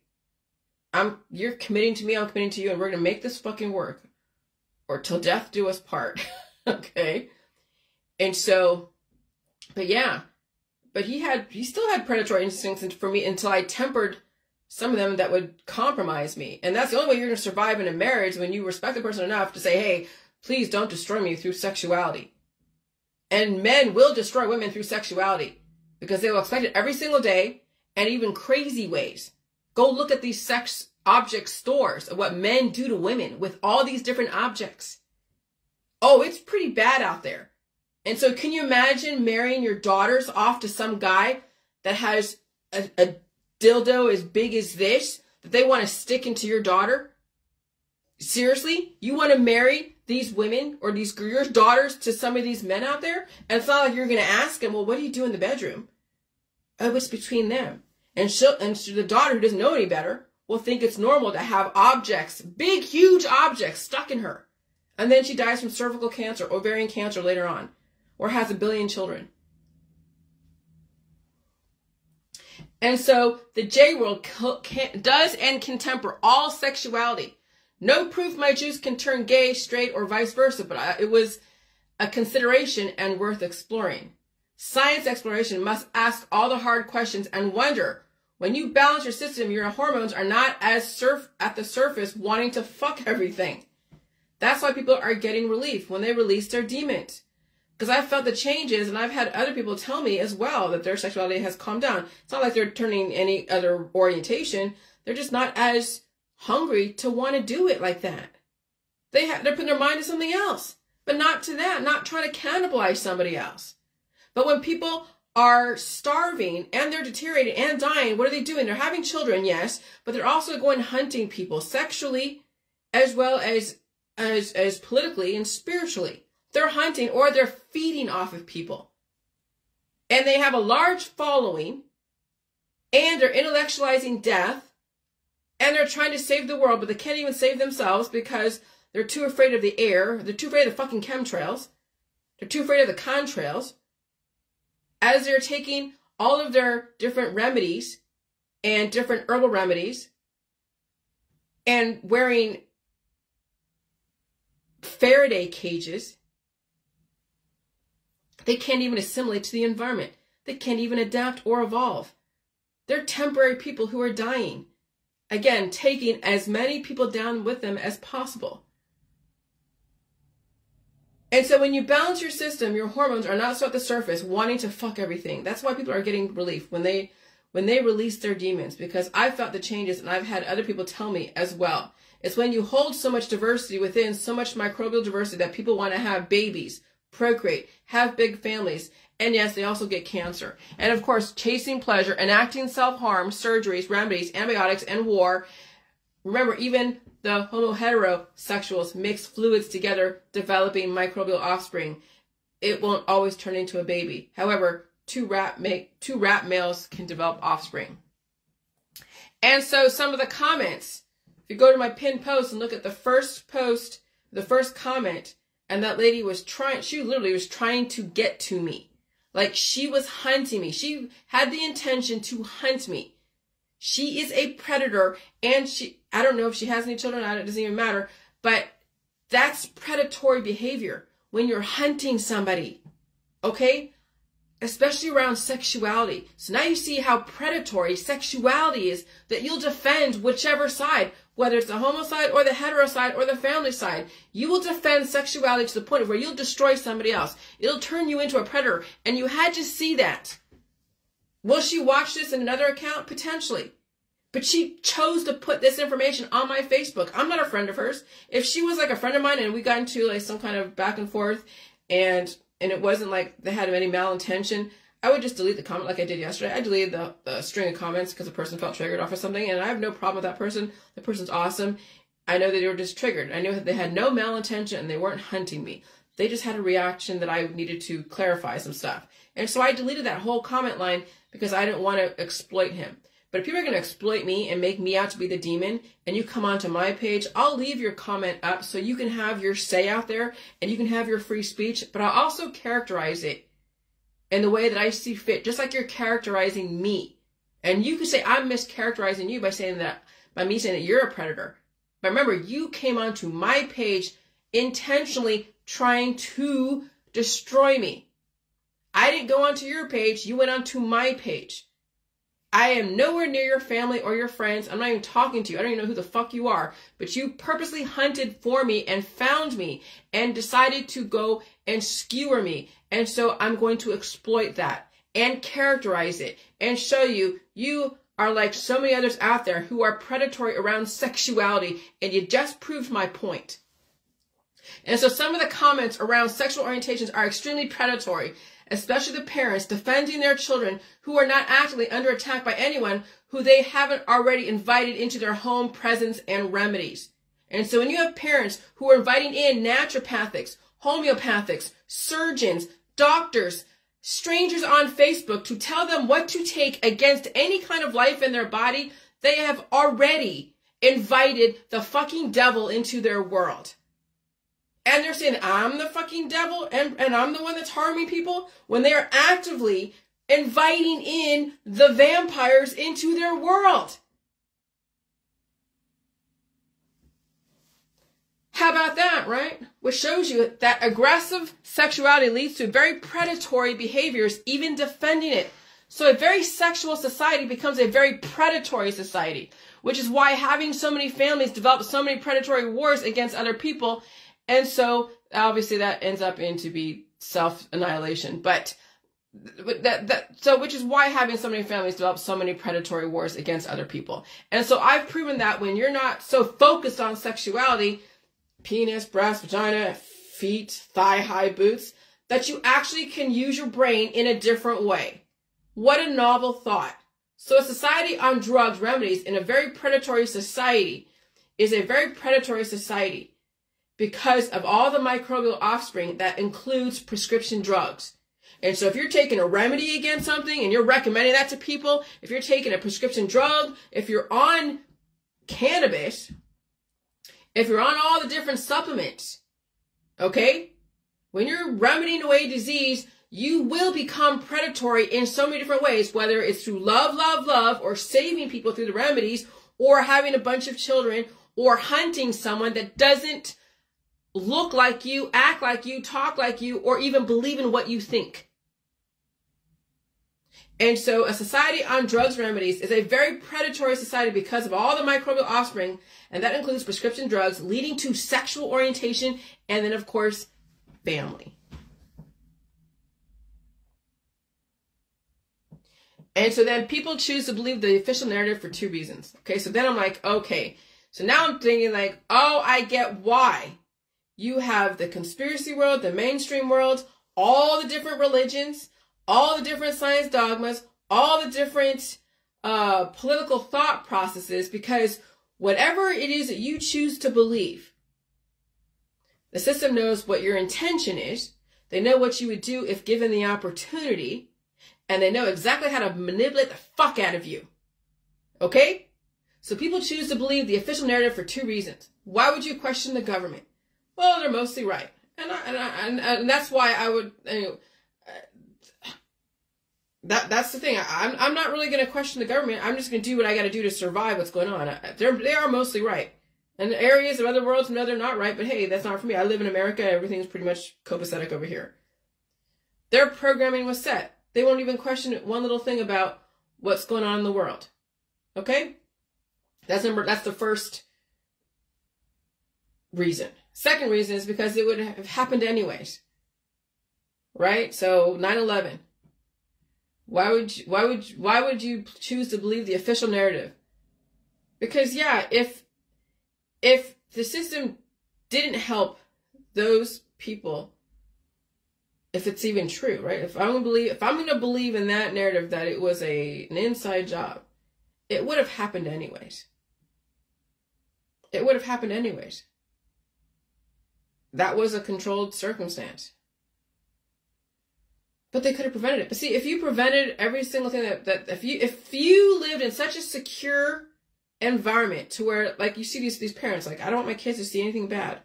Okay, so you're in this insulated environment where you don't see anything bad out there, and you happen to cross the boundaries and go to the other side of the railroad tracks, and all of a sudden all the demons and the devils and everything else start flocking around you. You would not know danger for what it is. You would not survive. When you're that insulated in such a protective little bubble, like some of these families try to do with their kids, and it's impossible to protect your kids from everything. It's impossible. Their kids will not survive.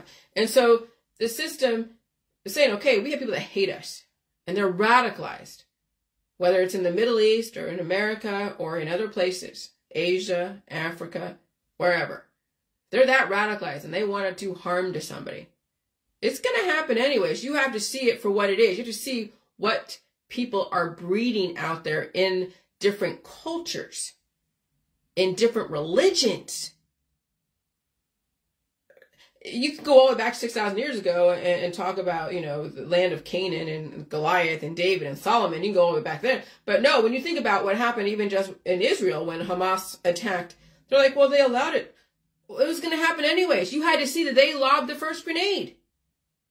Israel wasn't lobbing grenades at Hamas, but Hamas was lobbing grenades over there at Israel. And so Israel retaliated, and that's what they're doing right now. They're retaliating. And there's hostages and all this other shit. But, oh, it's all contrived. It's an inside job. Not necessarily, because it would have happened anyways. There's already hatred among both Palestinians, Hamas, and Israel. And it's back and forth and back and forth. And here's the thing. You have to see how bad it could be, but in a controlled way. Just like you watch your Facebook. The West is getting a lesson on who they are surrounding themselves with, who they party with. They're partying with predators out there. Some people are partying with mothers who are teaching their kids how to be predatory against somebody else. That's who you're partying with. That's who you're related to. That's who you have birthday parties with. That's who you go to dinner with. That's who it is that you entertain. You entertain predators in your world. You have to see that, and you have to watch their behaviors on Facebook. They go and hunt people, the fathers and the mothers. Hunt people. They're not even in danger, but they hunt people. Hitler was not in danger, but he hunted the Jews, the gypsies, the gays, the blacks, or whoever it is that he hated. Now go look at your Facebook and look at who's hunting the politicians, the celebrities, the people that they don't agree with, who is speaking such blasphemy against another culture. These are some dangerous fucking people that you hang out with, that you surround yourself with, that you give money to. You give money to these predators in our society, and then you claim that you're oppressed when you surround yourself by people who oppress you. And so, the second reason why people would choose to believe the official narrative is because it would have happened anyways. What's done is done. Getting any therapy or remedy, you're going to trigger your immune system. Death was going to happen anyways. Remember, people believe they should die someday. It was just a matter of time, especially during climate change, right? So if you're planning to die anyways, and then you happen to die, and someone's like, oh God, they took pineapple juice, or they took jelly juice, or they took therapy, and they're going to blame that. But they don't look at the person's whole lifestyle and belief system. They don't look at the culture that they have cultivated in their family, the predatory behaviors in their family, in themselves. And so that's why people believe the official narrative, because it's going to fucking happen anyways. So why even fight it? If your belief system is to remedy away your pain and surgically take it out, and you don't want to feel the pain and release, and you don't want to eat all the food, what the hell are you afraid of? It's not going to matter if it's a climate change or a therapy or that food or that crowd. It was going to happen anyways. Did the system accelerate it? Potentially. But again, why would we draw out the predators in our society? Why would we allow people to keep developing predators in our society to then develop more agencies, more shelters, like people breeding animals? And now you have the shelters that are filled with people breeding animals over here that get homes, but then they get released into the out there, and then they're brought to a shelter, and then someone has to go and take care of these animals, and these animals get abused, and they get, surgically stuff done to them, and then they die. There's animals dying right now that some states are having animal respiratory conditions. Right?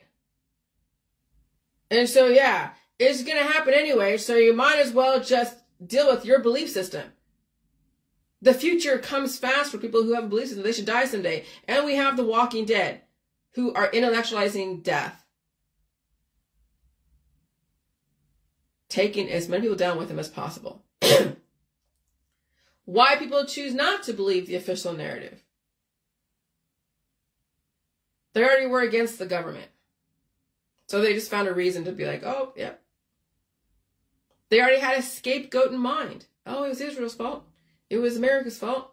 It was the Democrats' fault. It was Republicans' fault. And then you have the birth of the new Hitlers. They can't wait to be the Hitleresque. The new Hitler regime. Now look at your Facebook. So remember, you're getting two stories. Okay, you have the official narrative and you have the conspiracy narrative. If you're choosing the conspiracy narrative and you already have a scapegoat in mind, now the system knows exactly. You're the kind of person that would go and destroy someone when given the opportunity because you had a belief that they were the ones that did this, that caused you harm, that caused somebody else harm. They already see exactly how you think. And that's the birth of the new Hitlers, when you see somebody already scapegoating and blaming. When here's the official narrative that it was, you know, and yeah, and it's true. When you have a combination, something's organic that may have had a little bit of help, assumingly. It was going to happen anyways. What's done is done. Be happy that you survived, or be happy that it didn't happen to you. But then when you have radicalism and activism and the belief system, and then you have the conspiracy community only believing the non-official narrative, now you're seeing what people actually think, and you're seeing the birth of new Hitlers in our world. And then you see it's going on in the right-wing world, and then you'll see little Hitlers in the left-wing world. They have their own little Hitler mentality over there. Because it's then sexualizing everything. But even the right wing will sexualize everything. Both sides do fucked up shit. And even people say, like, oh, I'm not for the left or the right. Even those that have a large following that are against the chemtrails, that are against the climate change, if they even believe that. They're against the wars, that are against all the things that are going on. You are part of the left and right. You have attached yourself to the left and right, but you just became a distant cousin to them. I already went through the whole left versus right bullshit. I already said I'm not left or right. But I'm also not against what's going on. I'm not against the chemtrails. I'm not against the climate change. I'm not against the World Economic Forum. I'm not against the Georgia Guidestones. I completely understand what's going on. And I understand why they're controlling the family, why they're controlling reproduction. Because I already experienced the predators and the parents who developed these predators. And when you've seen all of that, it's not about left or right or be against both. It's like realizing, yeah, Klaus Schwab and all of those out there, Rothschilds, Rockefellers, knew exactly what the hell's going on. They had a whole span of history to go study. And they understand the human condition, the psychology of it.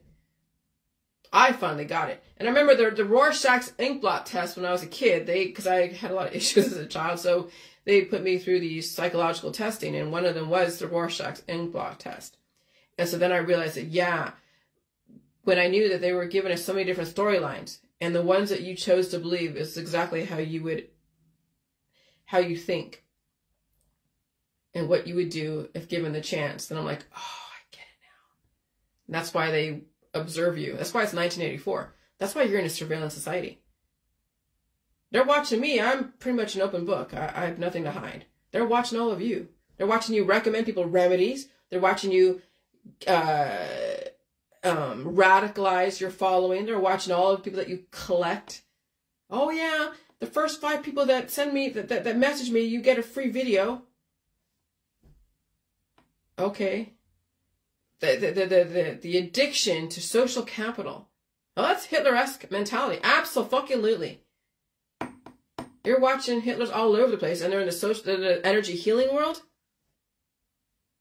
The energy healing world. I don't believe in anything. Bullshit. You can't not believe in anything. There's no possible way you can't. I believe in nothing. Nothing is something. That's still a belief system. So you're intellectualizing death, and you're dying, and you're now grieving for your own death process. That's in the anti-V world, the pro-V world. The predators and the Hitlers are all over Facebook. They're all around you. There are people you party with, they hang out with.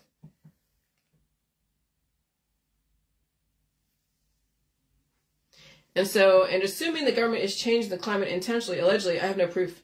It just goes to show they don't want to go back to World War II or any other governments who genocide and torture their own people.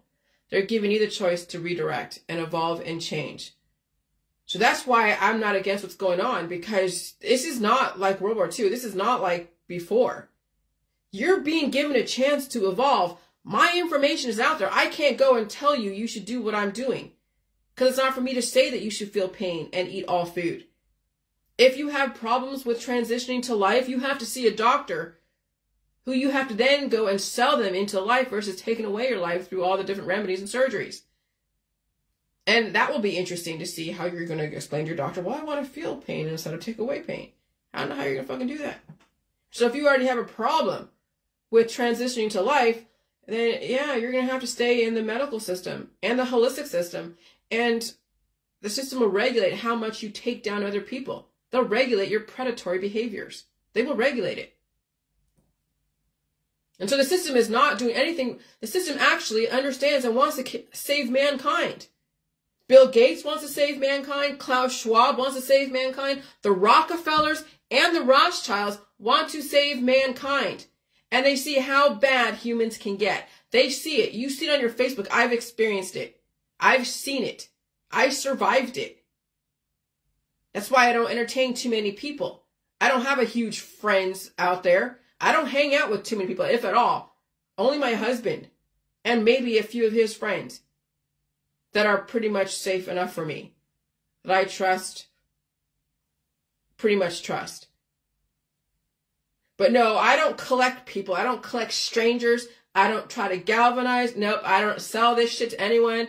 I'd rather you not do it because then you'd blame me if you did do it. So I'd rather you just watch this shit and be entertained and be like, well, maybe I'll do it, maybe I won't. You know, and I have no connection to you. I don't even message you. I don't do shit with people. But I understand what's going on. And I have no problem with it because I've seen the worst of humans. And so my information is just one option out of a billion, and you have the choice. The system is giving you the choice to redirect. That's the Rosicrucian. When they were talking about the Illuminati back the last 12 years, they were talking about P. Diddy. They were talking about Russell Brand. They were talking about Epstein. People like that. That's the Illuminati. Are people that would do harm to somebody when given the chance and given the absolute power. They had to do it in a controlled circumstance in the music industry. Because that's how you get the power, when you get people that are like flocking after your albums and all of your material, and then you get the girls that are throwing themselves at you because they want fame and glory and gluttony and power and this and that, and their parents don't give a shit. They'll enlist their kids into these situations like you saw in R. Kelly, surviving R. Kelly. You saw how bad some humans can be when given absolute power. Corrupting them absolutely. You had to see it. And you had to remember it. And it had to be something that you can identify with. Some people don't identify with World War II. The silent generation does. The boomers do. Gen X, maybe. But the Gen Z and the Gen Y and the millennials, no. Guess what? The control way of things that are going on is use your own Holocaust to see how bad humans can be when given the opportunity. R. Kelly was your Hitler. Epstein was your Hitler. P. Diddy, if he is convicted, allegedly, is your Hitler. What he did to Kim Porter, allegedly, is what you'd see what Hitler would have done, or whatever, is your Hitler. Because people have no connection to World War II. Oh, I had a connection to it because I was raised by Jewish parents who embedded me what happened in World War II. I read those stories. Auschwitz, Bergen-Belsen. It definitely changed the fuck out of me. And watching some of the movies. I didn't watch Schindler's List because I just was like, I couldn't watch that. I already had an exposure to World War II and all the atrocities. I read the story of Anne Frank. And so you had to see how bad it is. And now watch your friends out there who are that predatory repeating the same shit. That's going to be your World War II, your Holocaust. You're watching it right now. And so my information is just one option out of a billion. You have the choice. They're not trying to repeat history like those old governments and out there and current ones. And yes, there are politicians who have committed crimes, just like the celebrity music industry. Some of them are very corrupt, and they could be in Congress. They could be even your presidential candidates. But it doesn't have to mean that you repeat their mistakes and their lifestyle. Let the justice system and Mother Nature be the judge, jury, and executioner. So now you see that predatory behaviors do not discriminate. It's everywhere. It's in your family. It's in your friends. Pedophilia, predatory behavior, sexual craziness. It's in your family. It's in your friends. It's in you. It's in your government. It's everywhere. And the system is trying to regulate all that. And also leverage people that are like that. And then you watch what people do when given the opportunity. You watch what is going on with surviving P. Diddy, allegedly. Watch that whole situation. You already saw R. Kelly. You saw about Bill Cosby. You saw what's going on with Russell Brand, Epstein. And now as far as these pundits out there that are very predatory, selling you all the supplements, the right-wing people selling you supplements and detoxes, but they're doing it in a legal way. They're helping the system release the demons through all the different remedies. So that even though they're against the system, they're working for the system. Alex Jones is working for the system, even though he's not officially working for the system, and he went to that trial for the whole Sandy Hook, but he's selling everybody a remedy. Okay? That's what I'm saying. It's all around you. Every single influencer out there that's trying to save you from something is actually repeating history. No one's coming after them. They are going after other people. When you go to when they went to Bilderberg, you realize Bilderberg was that all peoples of industry trying to redirect society and figure out psychologically how to bring up all the predators in our society and get them all galvanized together and under surveillance. Oh, I understand Bilderberg. I get it. Because I understand psychologically what they're trying to weed out. And some of you are exemplifying exactly what they're trying to weed out. I was too. That's why they regulated me back then. I have to say, I'm really thankful that I don't have to be, unalive to do that. That I actually learned, I can learn. Absolutely. I can see the bigger picture now. Okay. And so when I'm watching on Facebook that, people are selling their pictures of their feet, on OnlyFans, and that's how they're making their money. I was thinking about the slave industry and how they were taking the slaves, whether they're naked or clothed, and they're touching them and feeling their muscles and looking at them going like, okay, are they going to be big enough to work in the fields, to work in, in the house, domestic servants. And so then I look at these girls that are on OnlyFans or Instagram or, on Facebook, showing off their made up face and their pretty hair and all that shit with all the different filters. That they're like, like in a slave auction. They're selling their body parts to attract people to go and buy them and whatever else they're selling you. Okay, so when selling pictures of your feet can lead to the morgue and World War III or World War II, when people sell pictures of their body parts to make money, even just their feet, I think about the slave trade. We are glamorizing the atrocities of the past, and we are allowing our daughters and sons to sell their body parts on the internet. That's when they're posting pictures of how cute their girls are in their scantily clad outfits. You're putting your kids up for the slave trade. You're selling your kids into the sexual slavery of the family, of having a bunch of kids. Sexuality. We are glamorizing the atrocities of the past. But it shows you how easy it is for people to sell their body parts to the world. Now, is it hurting people? I guess that's a matter of opinion. When men and women are reduced down to their body parts, does it lead to violence and ignorance and sexual predation? I would say yes. And then, of course, family and children, and then disease. Okay?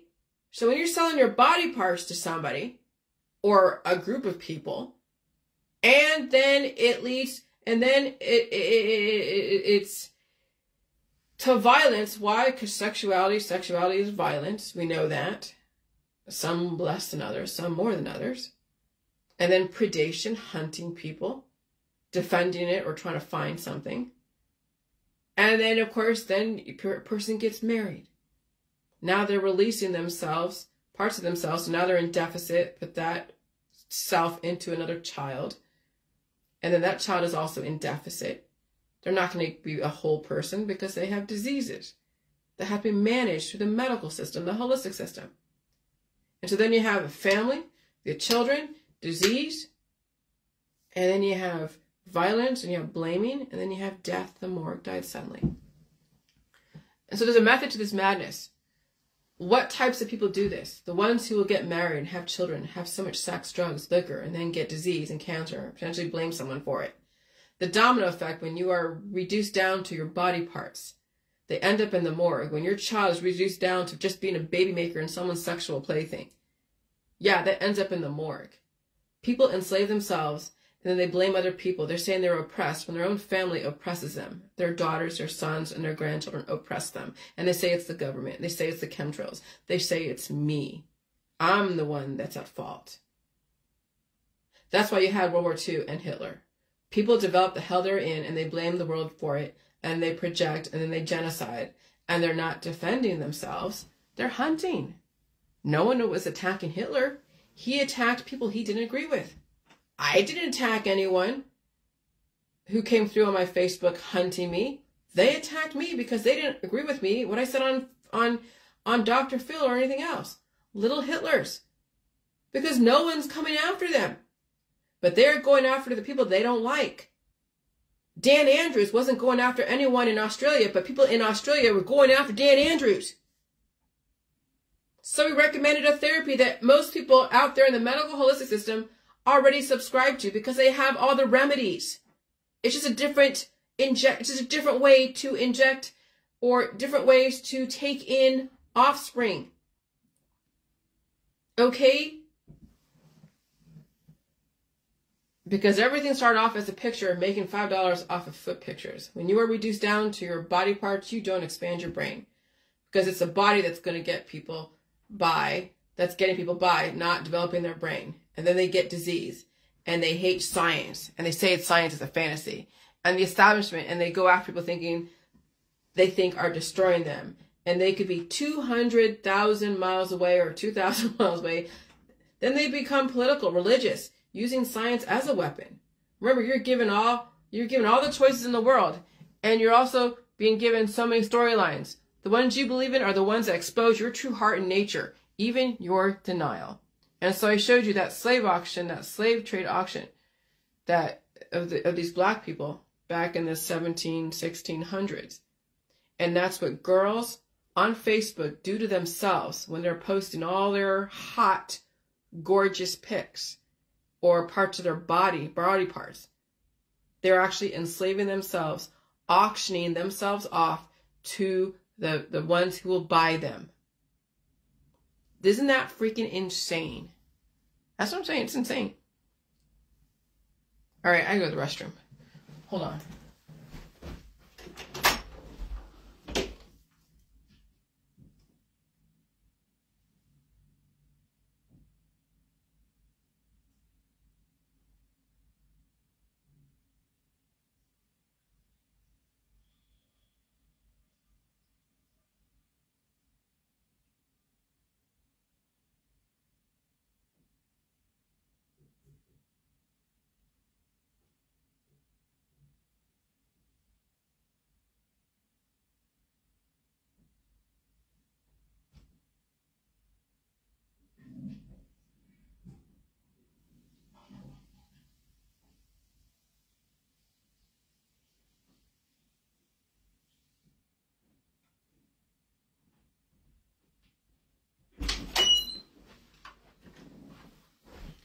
All right, so in my opinion, minimalism is microbial diversity and social capital could actually mitigate cardiac arrest. Minimalism in microbial diversity and social capital could actually mitigate cardiac arrest. Of course, you must have an open system and access to food and water and shelter. And if heart attacks are in my genetic line, I would have to experience some and survive them. But it doesn't always mean I will suffer and die from cardiac arrest. I've never had a heart attack or heart conditions because that's not in my genetic line. I've had many vaccines in the military. I did so many supplements and detoxes in the holistic world. I even drank so much of my JJ. Heart conditions are genetic. I can't catch a heart attack. Nobody can give me a heart attack. If I ever had a heart attack, it's because I already held heart conditions inside. It's just a matter of when they activate. Anything can activate a heart attack if one already holds it inside. That's why you can't be so focused on not feeling the symptoms. It's surviving them if you have them and never getting them again in the future. It is not holding them back until they can't be held back anymore. But again, that's not for me to say, for somebody else. They have to figure out and talk to their doctor and their family. And they have to understand themselves. And if they don't, to get away from my information, just stay away. If you have an issue with my information, it's because you won't be able to do this. If you already have a fear of my information and you already have experienced heart attacks and strokes and all that stuff, get the fuck away from my information. It's not for you. Okay? Because you could be too skinny. You could be already too far gone. There could be a lot of things going on into you that this is not for you. But what I'm saying in a more of a general, broad sense, it's surviving them if you have them and never getting them ever again in the future is what I'm theoretically trying to put out there. It doesn't mean that people who have these conditions should be listening to me.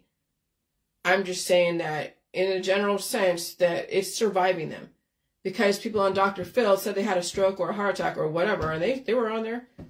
I mean, they played it up with being in the wheelchair, but she was alive. She was coherent. She was able to speak for the 45 minutes, slamming the fuck out of me. But hey, that's what sells, right? And so it's surviving them if you have them and never getting them again ever in the future. It's not holding back until they can't be held back anymore. That's people's issues. They survived the first one, but all the protocols and operations and remedies ensure they don't survive the next one. Some people don't even survive the first one because they're so skinny and undernourished. That's why these kids are dying suddenly. That's why these babies are dying suddenly from cardiac arrest, infection. Okay? But if you survived the first one, and you survived the second one, the third one, yeah, you may not survive it because then you're... Because remember, people who have heart conditions, they also have diabetes. And so when you have insulin resistance, that also develops antibodies. That also will lead to cardiac conditions. Those two go hand in hand. Diabetes and heart conditions. Okay? And so some people don't even survive the first ones because they're so skinny and undernourished. Or they survived a heart attack and they're partly paralyzed. That's why all food is important. Starvation will never give you the allowances to starve to survive your genetics, predisposed issues. Diabetics and heart patients are starving. Constant dying and reproducing develops aggressive predisposed issues. That's why right now in this environment, people having children, they'll be subject to conditions and suffering for the rest of their life, short life. My husband and I were watching something on YouTube, I think it was Saturday night, and it was about Chicago and how Chicago is just like, God, so much drugs and gangs and shootings. And there's this kid that had his pancreas taken out because he was caught in the crossfire of some gang war. So he will be diabetic for the rest of his life. He has no pancreas. They removed his pancreas. That kid has no future. You just hope he has a good life on his way out the door. You just hope that he's okay on his way out the door. And so, yeah, it's pretty sad. Short life. Constant dying and reproducing develops aggressive predisposed issues. That's why right now in this environment, people having children, they will be subject to conditions and suffering for the rest of their life, short life, because they'll also be in war-torn areas like Chicago, get caught in the crossfire, and then get shot by a bullet, a stray bullet. And then they get organs removed because of that. And then they will blame everything, but they weren't born. But they were born with those predisposed issues. Everyone was born with some kind of predisposed issues, and many people are born with heart conditions, dying suddenly from them. People are born with relatively closed immune systems, leading to cardiovascular issues. They have weak blood vessels, and they stay away from the things that could cause them higher blood pressure because they don't understand. People with high blood pressure don't drink enough water, and the antidiuretic hormone kicks in and raising the blood pressure. Plus, people are deficient in so many ways, which is why these kids are dying suddenly. They don't have enough substance or life experience to handle a sudden change in the environment, even adults who are nutritionally deficient. Some of these adults are dying suddenly because their growth was too much for them and they couldn't release in time. I have low blood pressure.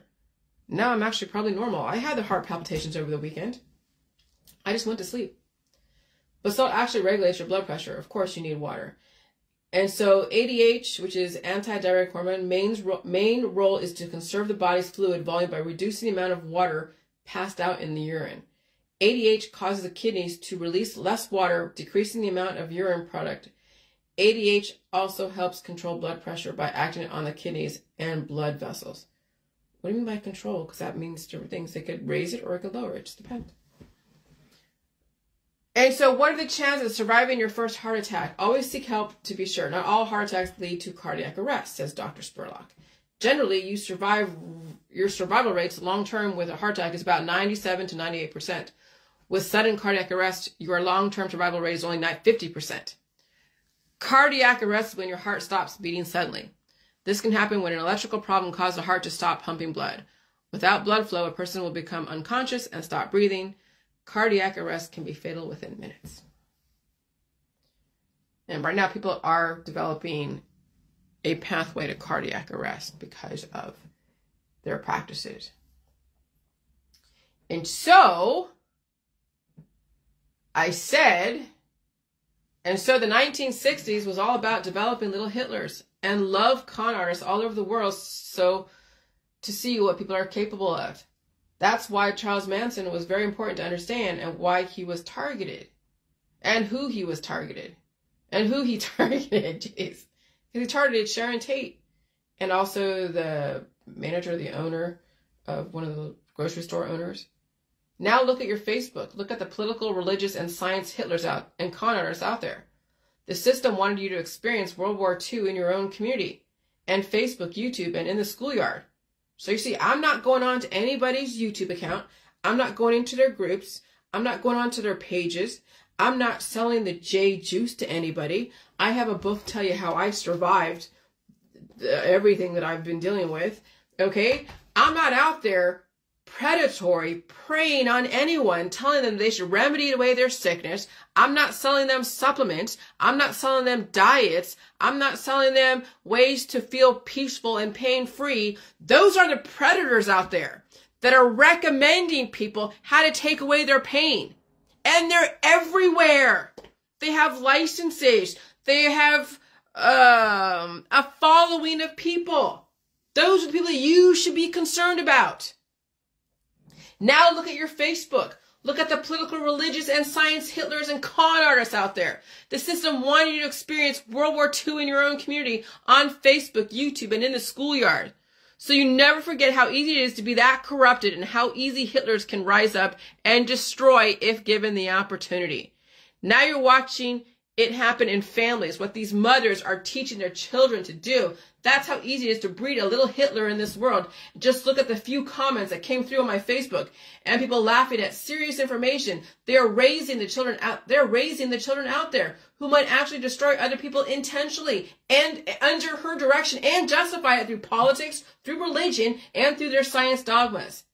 And I've had Christian mothers email me. They instruct their sons to laugh and bully me. It's in plain sight. She's breeding a type of Hitler. Literally, she's breeding that. And you want your daughters to marry her sons? That's why I feel sorry for the children out there. And people will kill you with kindness and love and light you, but only if you allow it. I saw through that bullshit very quickly the last 7 years. That's why I chased away all the empaths out of my group back when I was running the groups. All the Gaia, love and healing, spiritual people, they're all like, oh God. It just left an icky, icky feeling in my gut. I didn't know how to explain it, but now I do. And so I showed you a picture of the mask that had those little screws that would screw into a person's eyes. It's a torture mechanism, right? That picture below shows you what your ancestors were capable of in 1823. Psychologically, virtually, physically torturing another human being shows you to what depths humans go when they feel justified. And people will assume and use their religion and their science, even their political thought process, to justify. These are your ancestors. Some of you would repeat what they did if given the opportunity, just by what you say. Okay? Now, I know someone responded and said, well, this has happened for many, many years. Yeah, it has. Doesn't mean it has to happen again. You have to see it. My government isn't doing it. Okay? And just because it's been happening for many years, the system is trying to now breed out the predators in our society. They're trying to, but how can you tell people not to have children? So then they have to go try to figure out how to program these children. But then if you protect them so much, they won't understand and they'll be predatory. And you don't protect them enough, or you protect them or you protect them, or you don't protect them enough and they're out there then becoming violent, and you're like, fuck. So then the system has to figure out what's the right formula. what kind of suffering can they handle to understand? And they have to also experience and see the brutality of their own peers and survive it and remember it. It's when people die and reproduce and they forget. That's why history has to keep repeating, because people forget and they repeat history. And that happens in families. They keep repeating the history. And so you get to watch it on Facebook. And then the system is also keeping all the movies that are showing you what people have done to each other, to remind us never to go there again and to guide reproduction carefully per the Georgia fucking Guidestones. Now, in this book, I didn't fully understand the bigger picture. I kind of did, but kind of didn't. I was angry, and you saw that. But then now my next book in the next 7 years will have a different tune to it. And then you can survive.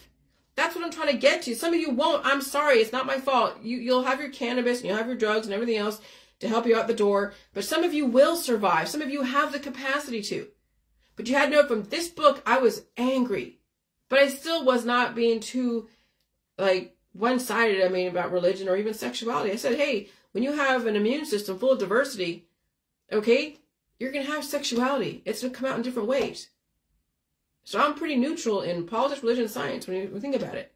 But I was still angry. I was angry at my parents, angry at everybody. Angry at fucking everybody. And even the Georgia Guidestones, I was angry at that. But now I understand it on such a level because, again, when you keep experiencing the brutality from your peers, you'll understand that then you watch even your peers in the J world hunting people. Like literally hunting people.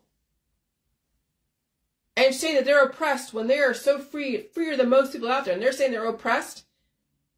And they're talking about narcissists and everything. And they're just as narcissistic, if not more, than the people they claim that are narcissists. And they're raising children. Girls and boys, they have grandchildren. Even the J world is not immune to this bullshit. Even people in the J world have still a long way to go if they even fucking survive their own belief system, their own predatory behaviors.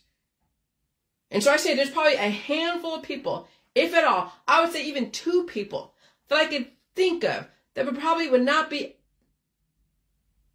on the lines of predatory behaviors. That I would even think would not even cross that line.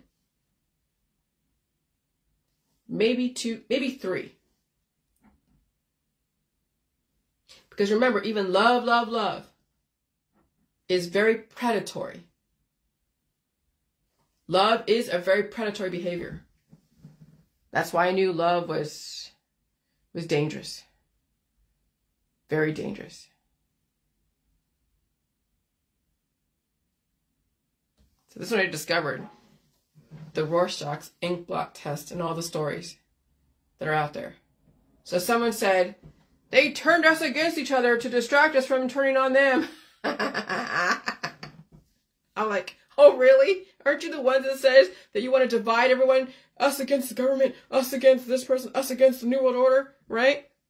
Or I said, or did you turn against your fellow man because you didn't like what they said or believed in? Did anyone force you to believe in or hate and resist? Did anyone force you to believe and hate and resist?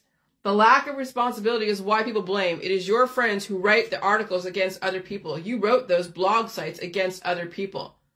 Maybe you turned against your fellow man. Maybe it was you who wrote the blog articles against people, places, and things. Maybe you were the ones who developed the division against someone who was different. So who's they? It's you. And so I said, I have to hand it to psychology and the government. You guys are phenomenal. You know how to pull out all the information from people who don't even fucking know it. And people will bleed everywhere and they will show you who they are. Just read their Facebook and look who they attack and look who they write about. And they also pay attention to those who are oblivious, who will never dare write anything controversial or thought-provoking. But you see they fly the colors of their gangs. The system knows who you are and they know your intentions. And they know the stories you want to believe in and you choose to believe in. And what your intention is around the human race and other people. And you're showing your intolerance. And you're showing why the Nazi regime back in 1945 was able to be so powerful because the people made them powerful. When you blame one person or a group of people and you are a leader in the activist community, you support little Hitlers out there. And when and of course you're recommending herbs and extracts and detoxes, you're acting like a fucking Hitler out there, destroying your fellow man. And we are watching little Hitlers rise up in their little kingdoms of followers all over Facebook, repeating history, but in a controlled circumstance. Repeating the 1960s, oh, let's go live off a grid and go love each other. And and I can feel the hate and the love, which is basically the hate in these leaders and their followers. It is phenomenal to watch. It's like, oh my God. And so many people become gurus, cult leaders, life coaches, because they think they can lead your life for you or help you. Little Hitlers, love bombers, sex artists. Just look at the diversity. Look at what these men and women gravitate towards. The archetypes are unmistakable, predictable. And you can tell what people are being groomed for. You can tell what they're grooming their children for. The system wanted you to see how easy it is for people to become Hitler. They watched you build your little kingdom of love and togetherness against somebody else. Oh my gosh, it's so in your face. Holy crap, wow. And so the meme below, which I just read to you, is the projection all over the place. And this is why the system is forcing us to adapt and change.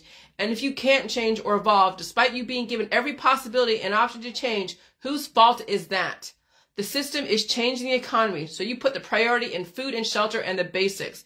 Because people are destroying themselves with drugs, alcohol, and sex, and useless items that sit in their basement.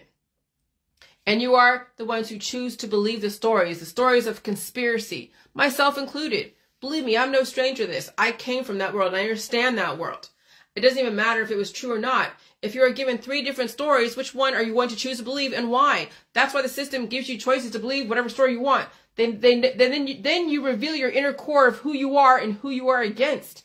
And so you say the salt is poison or salt is great. Okay, the one that said salt is great, yeah, you understand the power of salt. The one that said salt is poison and Jillian's killing people, then now you're looking for a scapegoat of why it is that you have such a horrible life and why everyone's dying in this world is because it's all Jillian's fault. Basically, right? It's all my fault that I'm killing everybody in the world. That's why everybody's dying from heart attacks and strokes all over the world. And yet you've already scared 99.9% of people away from my information. So what the fuck are they dying from? Oh, their own belief system. And also all the remedies and surgery and things that they want to do to take away their own fucking pain. But yet it's my fault that your friends and family are dying. It's my fault that I have a different belief system. Well, of course it's my fault because I have a different belief system. But is it my fault that you have a miserable life, that you have to go and hunt somebody and genocide them? Is that my fault? But you'll watch these activists go and blame somebody. And I get to experience the brutality of activism out there. Oh, it's extreme. When you finally step away from all that, you will see little Hitlers all over your Facebook. And they wear different masks of love and energy. And oh God, the chemtrails. Oh God, the air, the food, the water, the meat, milk, cheese, and eggs. Oh God, they want me to put in, my facial recognition. Oh God, that's so horrible. I remember the Carnegie Mellon surveys back in 2020 pandemic. One of the questions were, do you believe that what's going on is a conspiracy to control world events? At first I answered yes. Then I answered maybe. And then I answered, I don't know. It just really dawned on me again how people perceive world events and significant events are like the ink blot test, revealing what you are projecting. I've taken that test as a child. The Rorschach test is a projective psychological test in which subjects' perceptions of ink blots are recorded and then analyzed using psychological interpretation, complex algorithms, or both. Some psychologists use this test to examine a person's personality, characteristics, and emotional functioning. And all of you are letting it all hang out. Then you realize you don't want to have a lot of friends. You really don't. Because you'll be pulled into their drama, their bullshit, and their self-destructive behaviors. And so when you are a minimalist, it means that you finally pulled yourself out of the destructive society and you're scaling down all the diversity in your body so you're not hunting other people and you're not procreating so many fucking kids to enslave you, and you're finally realizing how much you are responsible for the bullshit that you're in your own fucking life. And maybe you might fucking change and save yourself. And so By the way, intolerant people will have an issue with climate change. They won't survive too long. Resistance is futile. People don't want to change when they are in resistance, and that includes those who are gurus, oblivious to what's going on in the world. Even the conspiracy theorists. The system is equally targeting those who are intolerant in body, mind, and spirit to evolution. And so you can be such a good person helping people with your company, but you're taking all the remedies, bringing everything, buying everything under the sun, selling sex, drugs, rock and roll, and you would also have an issue with climate change and evolution. And so, yeah, Klaus Schwab is correct. We all are competing on a level playing field, and we get to see the interpsychological goings on of everybody on Facebook. By the way, at this point, I stay out of other people's wars. The Georgia Guidestones is the new Bible, so you don't think we're repeating history by genociding people. I've had people come after me, and if given the opportunity, they would lob grenades and hurt me, like physically hurt me, which is why I involved the FBI, because what people say, they could do it if given the opportunity. And so when somebody is defending themselves, stay the fuck out of their war. When people are trolling you in your neighborhood, like out there in the Middle East, people are trolling you on your Facebook, you have to arm yourself to the fucking teeth. You have to put down protective measures against trolls in the world and on Facebook. Just look at the comments on the pinned post. A stranger attacking me. Just look at my last video on this. A stranger attacking me, causing me to defend myself. I have to block her. I'm not going to retaliate against her because she's not a threat. But imagine if I lived next door to her. She would fucking terrorize me. If given the opportunity, people would terrorize people they don't like. If they don't like what you look like or what you say or what you believe in, they will terrorize you. And they will galvanize people to terrorize you, to terrorize you. And look at the hate groups. That's why the Georgia Guidestones exist. That's why you're watching now Israel having to go through what they have to go through, because they are dealing with people who are lobbing grenades at them and hurting them. Oh, but they're taking our land. You never fucking owned that land.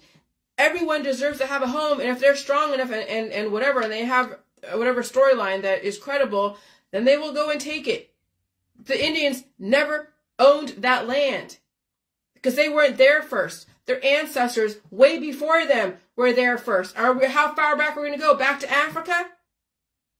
Because that's where everybody came from, was Africa. That's the cradle of mankind. So all of us have some kind of right to whatever lands we want if we have a reason and if we have an organized, lawful society to figure out and a storyline. And I'll tell you, a lot of things happened even before whatever it was that Israel became a nation. A lot of things happened before even whatever they said before. So this whole thing of like, I just stay out of people's wars and let the system just do what it has to do. It's not my place to go and defend someone or my place to go and offend someone. I just take care of myself and let the government, the society, the people that have given me the opportunity to speak my piece, who's given me the opportunity to evolve and change and save myself, I let them do whatever they have to do. I don't get involved and I don't go and hunt anybody because no one's hunting me. When you think about it, my government's not hunting me, but my peers are on Facebook and email and YouTube. They hunt me, but I don't hunt them. But they hunt me. That's what the system is doing what it's doing because we have predators in our society that will actually go and hunt somebody else or recommend remedies to people to take away their pain when they have no business taking away somebody else's pain. It's not your place to do that.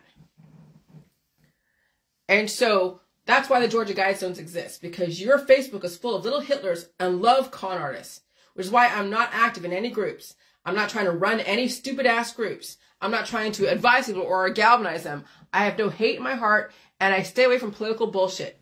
And I have no intention of saving you because you would blame me if things didn't go the way you expected it. So I just speak my piece. I give you the opportunity to consider what I have to offer, but I have no expectations to do anything that I'm doing. Oh God, I gotta read this. Okay.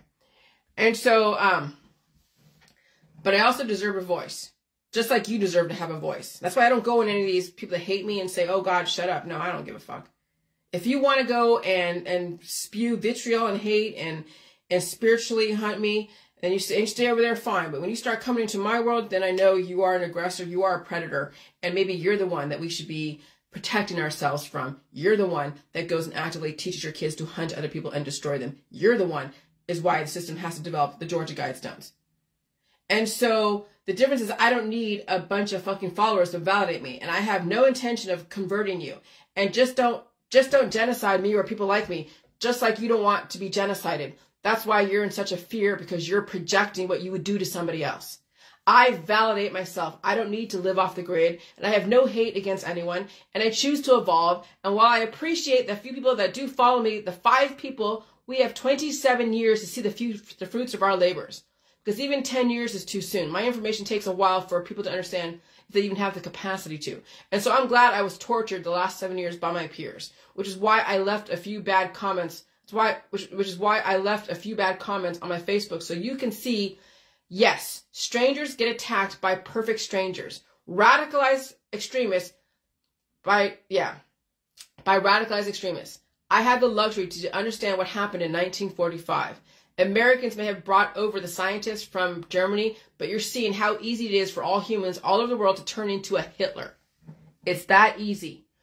While they tell you they love you and they're all about light and they're all casting darkness against other people, strangers, they don't even know. That's how fucked the world is. They're all love and light until that light turns into darkness if you allow it. And so why don't you learn how to lead yourself instead of following some slick-tongued guru who has it in for people who are different, or who feels they are the savior of humanity, who says they're enslaved while posting on Facebook, jet-setting all over the world, feeding their expensive chickens so they can look trendy in the city of LA. I can only save myself. And so I said, rule passion, faith, tradition, and all things with tempered reason.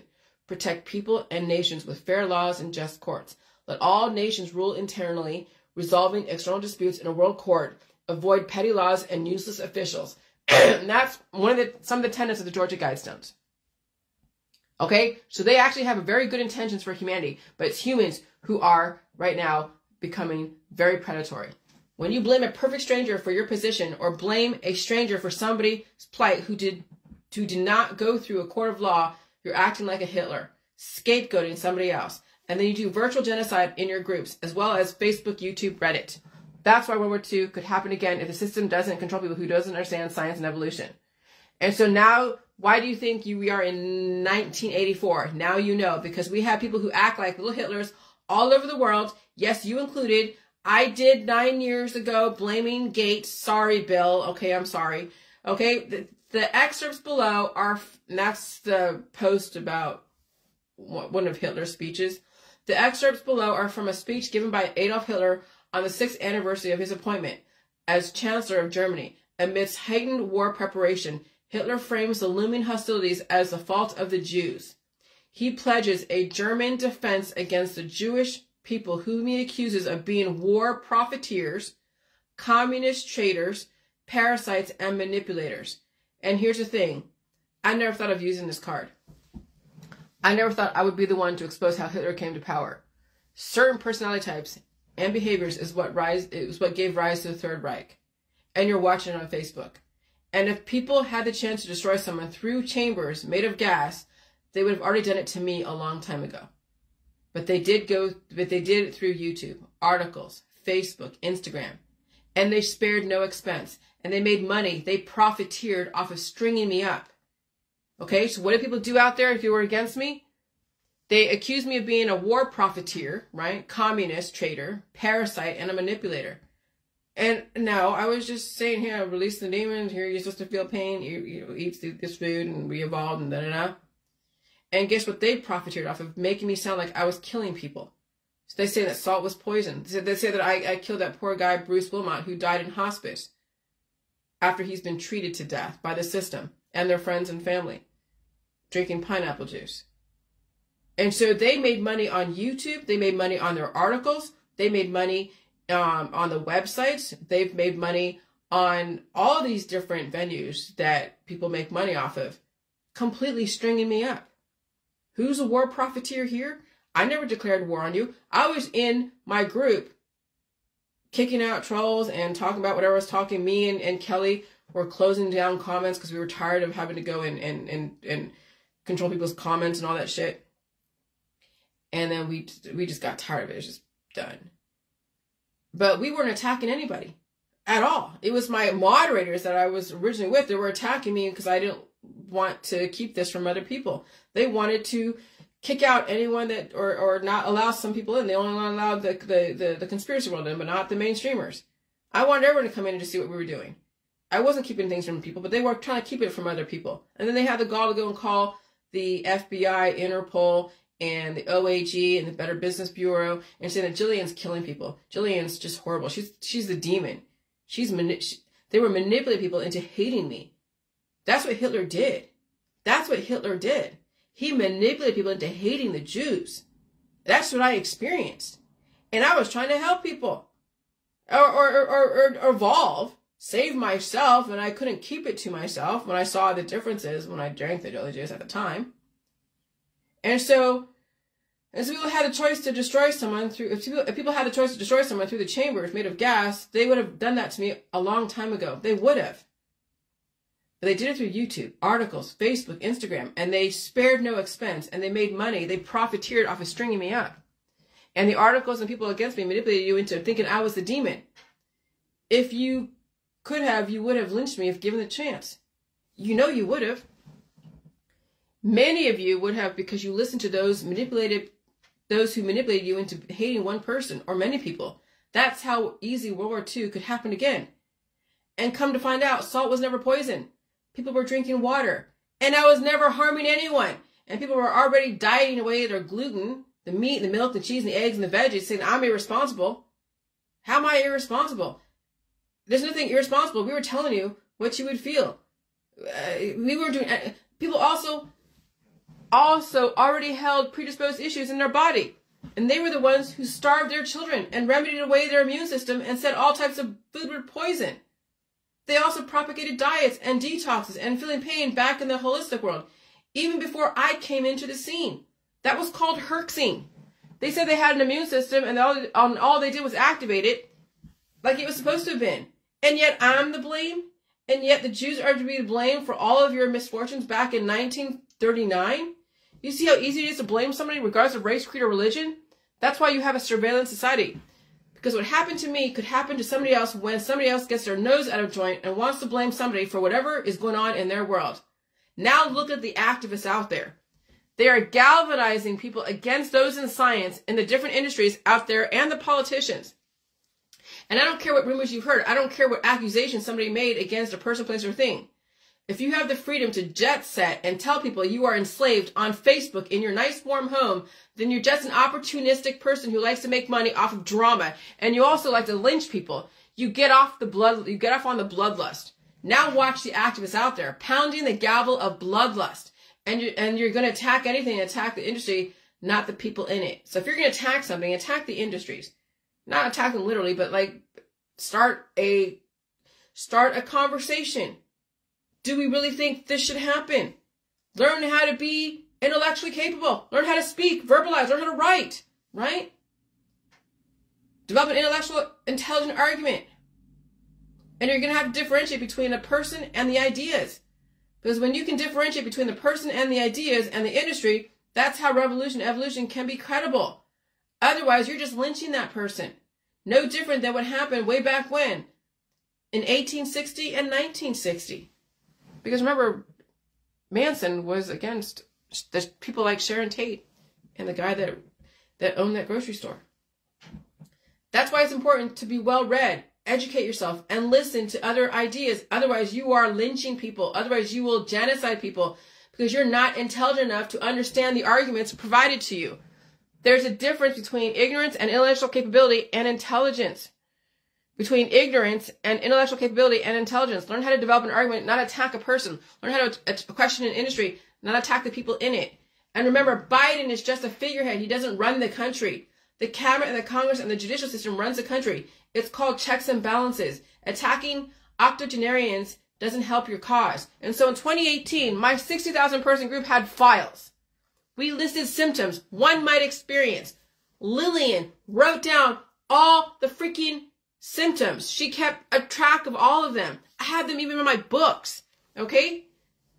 We listed symptoms one might experience. We had a diet similar to those in the diets world. I allowed everyone in and kicked out trolls. I knew oncology was not the answer. I was attacked first. I minded my own business. I only charged certain people for my time since they didn't want to read the files.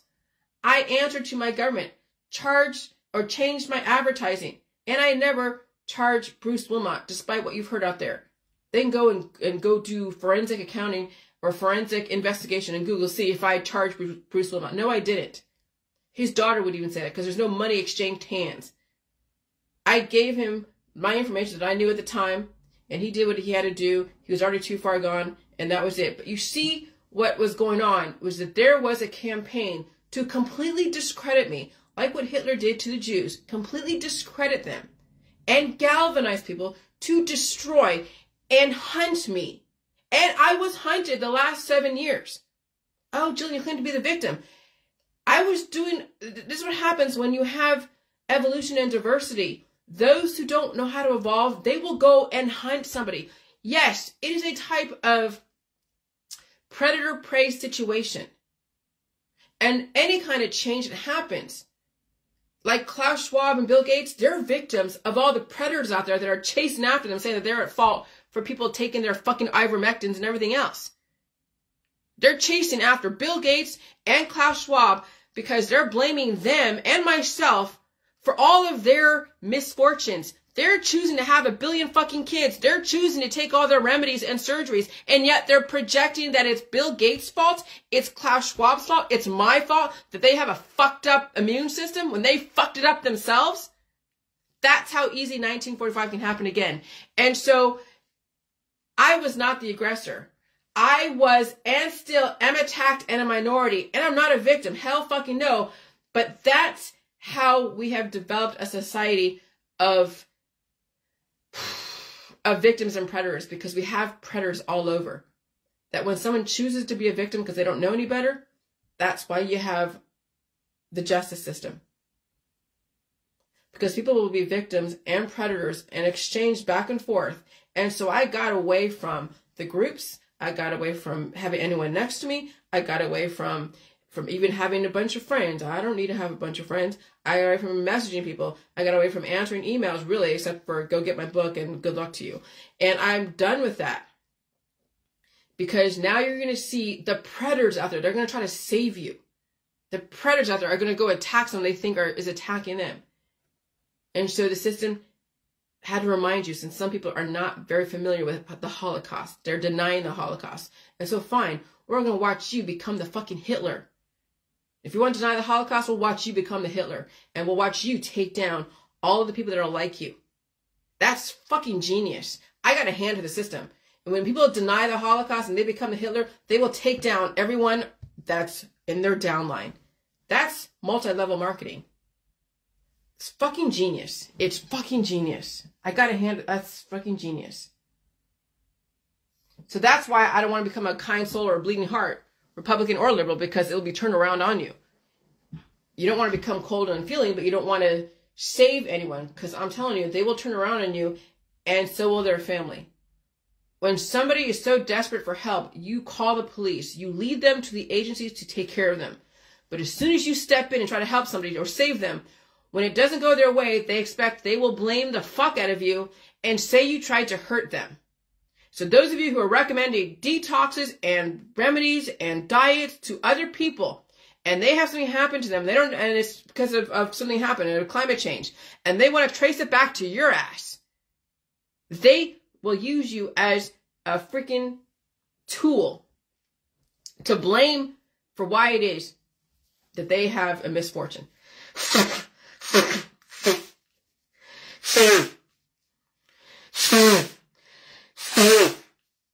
And that's why you stay out of people's health issues. You stay out of their fucking way. You represent whatever the fuck you represent.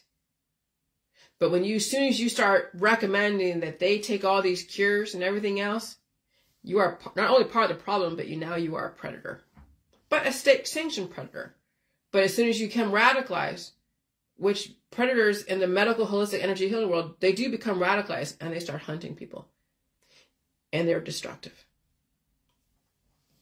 And so sometimes you have to turn your back on people, because that's the only Only way you're going to save yourself, because as soon as you try to save them or help them, they will drown you and turn it around on you.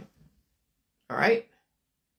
And so this guy, back in 2022, a year ago, Russell Norman, an award-winning restaurateur and BBC star, passed away at the age of 57 due to a cardiac arrest. So this is where the blame game, the scapegoating, 1939, a person could be minding their own business and would be blamed for this person's death. This is the outcome when people practice alchemy, person dying from a cardiac arrest. This is the outcome, dying suddenly. When the person practices alchemy against their own immune system, and I don't care what kind of alchemy. Okay, it could be herbal remedies, it could be supplements, it could be detoxes, it could be staying away from food or eating a very specific type of food. This is happening because people have practiced the same practices for thousands of years. And somebody who watched Dr. Phil recently will find a way to blame me for this person's death. That's the kind of society you live in. They're looking for someone to blame for people's belief systems and lifestyles. That's why I mind my own business. I stay on my Facebook. I do my own Facebook Lives. I don't share in any groups. I don't sell this lifestyle to people. I just share my experiences. I don't talk to too many people. I choose not to have a lot of friends, because the only way you're going to prove people that they are the devils in their own world is you stay the fuck away from them so they can't blame you for anything. You don't personally talk to them. You don't advise them, which is why I stay away from private messages from most people. And they will go and find somebody else to blame, because how can they blame you? You're a stranger to them. You're a house or 2,000, 6,000 miles away from them. They looked for you. You don't hang out with them. You don't even fucking know them. But you saw people survive their heart attacks and strokes, even in my world when I ran those groups. No, they didn't die. The only person who died was someone in hospice who was going to die anyways. But somehow they still had to blame me for the system, for what the system couldn't do for them anyways, because they had to do a Hail Mary at the end while drinking a cough suppressant called pineapple juice, when they should have been coughing out the demons and eating food. But the system knew how to scapegoat me like World War II. And boy, did they run me through the type of concentration CAMP. And I'll tell you, people carved me up, and they were proud of it, and they even made money from it. Gotta love capitalism. If it bleeds, it leads. What I was doing back then was no different than what somebody else was doing. The only thing that was different was some people were getting relief and other people were not, which is why you never claim cures. All cures, even in the health and wellness industry, are deadly, because you do end up in the morgue someday. Even though they're FDA approved, that's why they do get recalled, and that's why over time, all those cures that you're recommending to your friends and family are deadly, and they are ending up in the morgue. Even though they are actively giving themselves permission to take it, you are contributing by recommending them take a cure. By saying you're going to save them by taking away their pain, you are actively acting like a predator, a state-sanctioned predator. Okay? And there's evidence to show for that. Go to the morgue right now. People have buried their family and friends recently, and no, they were not in my world as far as the J world. They stayed far away from me, and I'm glad they did, so nobody in their world could blame me for anything. Now go look at all the hate groups against me. Read everything they're saying. See who the leaders are. They are proud to string somebody up, a stranger up. They are proud to scapegoat somebody. They are proud to teach their children this. Rubbing their hands with glee, bloodlust. And now you're watching the people die from heart attacks and strokes. And they're not even in my world. I don't even fucking know them. Ironic, isn't it? That's why World War II happened. You're watching people exhibit the characteristics of those who genocide so many people of the past, their ancestors. But now you're going to watch people do this virtually, because the system won't let you hurt somebody physically or you'll go to jail. That's why we're on Facebook, because the system knows people will say things and exhibit behaviors before they do them. And you'll watch them teach their children how to be predators. Watch those parents teach their children how to be predatory against strangers on Facebook, against their politicians. Now you see why the system is doing a great reset. Parents teaching their children how to destroy somebody else. And these children grow up to be people you have to protect yourself from. You wonder why these girls are abused in marriages and why these men have to watch these predatory women who stalk and terrorize other females. You raise these types of people in your families right now. Just look at how you raise your children and look around you. Look at the friends and family. The evidence is right in your face. All right, so some of you have sons that you're raising to basically abuse their wives when given the chance. All right? And so We are paying for the sins of our father, our ancestors. The fact your ancestors used all the different alchemy to remedy away the pain and suffering is why you have predisposed issues, why your children have issues as well. It happened way before any generation alive today, which is why you have to change the way you do things if you don't want to have more of the same happen or accelerate it. It was your ancestors who did it to your genetic line. You didn't come here out of nowhere. You came here from a long line of people who practice alchemy against their own immune system. And some of you have ancestors who have hunted people and destroyed people because you or them did not like what they look like or acted like or said in the past. And some of you are exhibiting what your ancestors have done to people of the past. If you want to change the trajectory that you're on and what your children are on, somebody has to break the spell. Somebody has to break the curse. And will it be you? Okay, the orchids. Oh yeah, and the Devil's Tower, probably because the giants were the doubles of the humans. That's why the giants are gone. The giants are gone because the giants, and there are probably some nice giants too, but they couldn't survive the atmosphere. This is going to be a human atmosphere, not a giant atmosphere. So the Devil's Tower in Wyoming was a reminder the giant world is gone, and now it's the world of humans. The world of man, right? What is it, the Lord of the Rings? And so science... Plants develop intelligence in animals and humans must eat animals who eat the plants to gain more intelligence, tolerance, diversity, intellectual capability. 90 million years ago. Okay, all right. I'm not going to keep belaboring that. The health and wellness industry is a dying industry, literally and figuratively. So those in the health and wellness industry, yeah, you're going to end up dead at some point, if not sooner, in this environment. And so people are outing themselves and they don't even know it. The Walking Dead warned you this day would come. The saviors are on the attack, working with the zombies. And so I'm going to leave that. I already said all about this stuff. And so, yeah, we have a lot of hunters out there, and they're raising your children, and their grandmothers raising your children. And they would hurt somebody. Oh, I had that happen to me. I have these women that are probably mothers today that are raising their kids to be destroyers. And so, I'm not going to read that. And so, what does it say? Oh, yeah. That's why my world is a conditioning process, because right now, there are people. One of our managers, mid-50s, healthiest guy, had a massive stroke a week ago. Hospitalized, ICU. A week later, they put a stent in his artery. The next day, he had another major stroke and passed away. Yeah, there are a lot of people that are passing away from strokes and heart attacks because of their lifestyle and their belief system and the remedies world. And I did this. All right, I did this Facebook live video update on clues on how I'm surviving and not treating the pain from climate change. Yeah, I'm telling you, it's a conditioning process. You have to bring in food slowly if you're allergic, and you have to release the demons, pull out the crap, and feel the pain, feel the different, what is it? The different temperature changes. I mean, that's basically how I dealt with it. Not everybody can do it. I understand that. Penny Hordy, that's her name. She doesn't have the arm pain yet, as far as like feeling the rashes, but she's just feeling sweaty and hot. And hopefully she's pulling out the crap and all that stuff. Okay, so sometimes your system will we pull out the crap for a few years and feel all the hives and feel all the stuff, and eventually you will feel the lymph nodes in your armpits open up, and that's when you know you probably will not die from heart attack or stroke, because your body now is opened up. Even the hives under my boobs, like the lymph nodes, there was like that, and so I have an open system. And I've had to condition my system ever since 2016. Okay? So, there's that. So whatever happens to people symptomatically would have happened anyway, so you better fucking survive it. But humanity needs to see a different prototype, a model of a different culture. And I am that different culture. Because the aging process is the fact that you have so many little beasts inside of you. You deserve to see something different besides hopelessness and drugs and operations. Some people can survive pain and symptoms without treating it, without dying someday from natural causes. And so I have enough insulation and adipose tissue to keep my body protected through these crazy energy conversions. Okay? And so there's that. And I'm sweating right now, but that's okay. And so, yeah, my armpit, lymph nodes, Okay. And so, yeah, minimalism. Minimalism means that if you don't talk to your family, that's fine. Don't talk to your family. Just do what you got to do.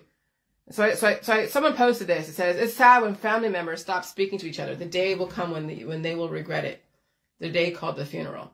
And this person had someone die in their world, and they're projecting, but they talk to that person, but they're projecting. They're people that may have done wrong to their family, and, you know, or had something done wrong to them or whatever, and now they want everyone around them because now they're feeling their mortality, and they want to say goodbye and all this other shit. And so they're projecting that you're going to regret that you didn't talk to your family. No, I have no regrets. My parents, if they choose to reach out to me, great. If they don't, I'm not worried about it. I'm not going to reach out to them. I've already done that back and forth, back and forth. I'm done. My mother did a very good job.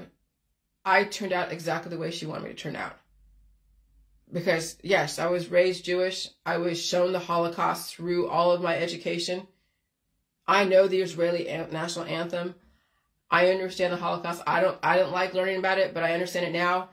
I understand why I had a very rough upbringing, because I had to experience what I would have experienced anyways, and I survived it, which meant I survived the brutality of my own peers the last 7 years, the last 49 years, from the different men that I dated, to the different women that I knew, to the people that I came in contact the last 7 years. I survived it. I survived Dr. Phil. I survived it all. And my marriage is going relatively okay. It's going the way it's supposed to go. Evolution. And I still have the respect of my husband. And he understands. He's not going to fuck me to death. Literally, he's not going to screw me to death. He understands that. He can't be doing that. Okay? And some women right now are being screwed to death by their own husbands, by their boyfriends. They're having big, huge things shoved in their bodies because that's what the man wants, is having these big, huge dildos shoved into these women's bodies. And the woman is supposed to say it feels good and takes it. That's how fucked up it is out there in some marriages that nobody talks about because it's all taboo. It's between them. And this poor girl doesn't know how to, and she is being forced to stay with this guy because she's with in-laws and family and friends. And so that's why she's on drugs. Under the influence. So she can take it. That's why these girls are under the influence, because they can't handle their life. They can't handle being oppressed by their family, by their husbands, by their wives. They can't live in reality. Oh, I'll tell you, some of these girls are in such slavery mode that they are dying under the enslavement of their friends and their family. And so when someone says it's sad when family members stop speaking to each other, the day will come when they regret it, the day called the funeral. I'm like, fuck no. I'm going to go and counter this like all to hell. People die every day, and it sucks, but you can't stop what people have already expected. I said, if you feel you've done nothing wrong, there is nothing to regret. What's sad is you're still torn up about it, which means you're feeling guilty. And I said, so I give you permission to set yourself free from regretting anything you had to do to save yourself, regardless of what it is. So we have people who have done harm to themselves and to their family that are projecting how regretful they are that people had to walk away from their ass. Because that's what happens. People have to walk away from people because they're so destructive, and then they're projecting how, oh, you're going to regret not talking to me. I'm going to die one day and you're going to regret it. That's how self-entitled some people are.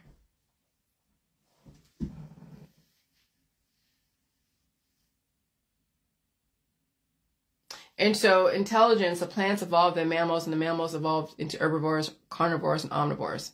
The hominids had a wide array of choices to choose from, and his food, all foods, is what gave him adaptability and even potential immortality, i.e. Noah living to be 950 years old. Migration, evolution, adaptation increased mankind's intelligence as he ate his way north, south, east, and west. The more complex his diet, the more complex and increasingly intelligent he became. And he was not worried about chemicals, heavy metals, because he did not treat disease until he became a bit more intelligent, and then overdid it, hence why all the last great floods and resets. Mankind back then did not worry about bacteria with elements like what is found in the vaccines, because mankind back then dealt with disease and did not mischaracterize it or treat it until he was enslaved by the Nephilim, who told Imhotep how to use alchemy to keep the slaves working and controlling their growth, i.e. surgeries and deploying pets to keep them entertained and weak with love and distraction. And so the more that you become intelligent, the more that you'll find ways to bypass Mother Nature and take the shortcuts until you destroy yourself. So man can even be too smart for his own good. That's why we have to do all these great resets, because man now has become so intelligent that he'll figure out how to destroy someone else because he's destroying himself. And that's all the saviors out there that are intellectualizing death, and they're also grieving for their own death as they're alive. They're basically grieving for their own demise, and they're alive doing it. So they're dying, and they're dead before they're dying. People are dead before they're dead. People have died before they have died.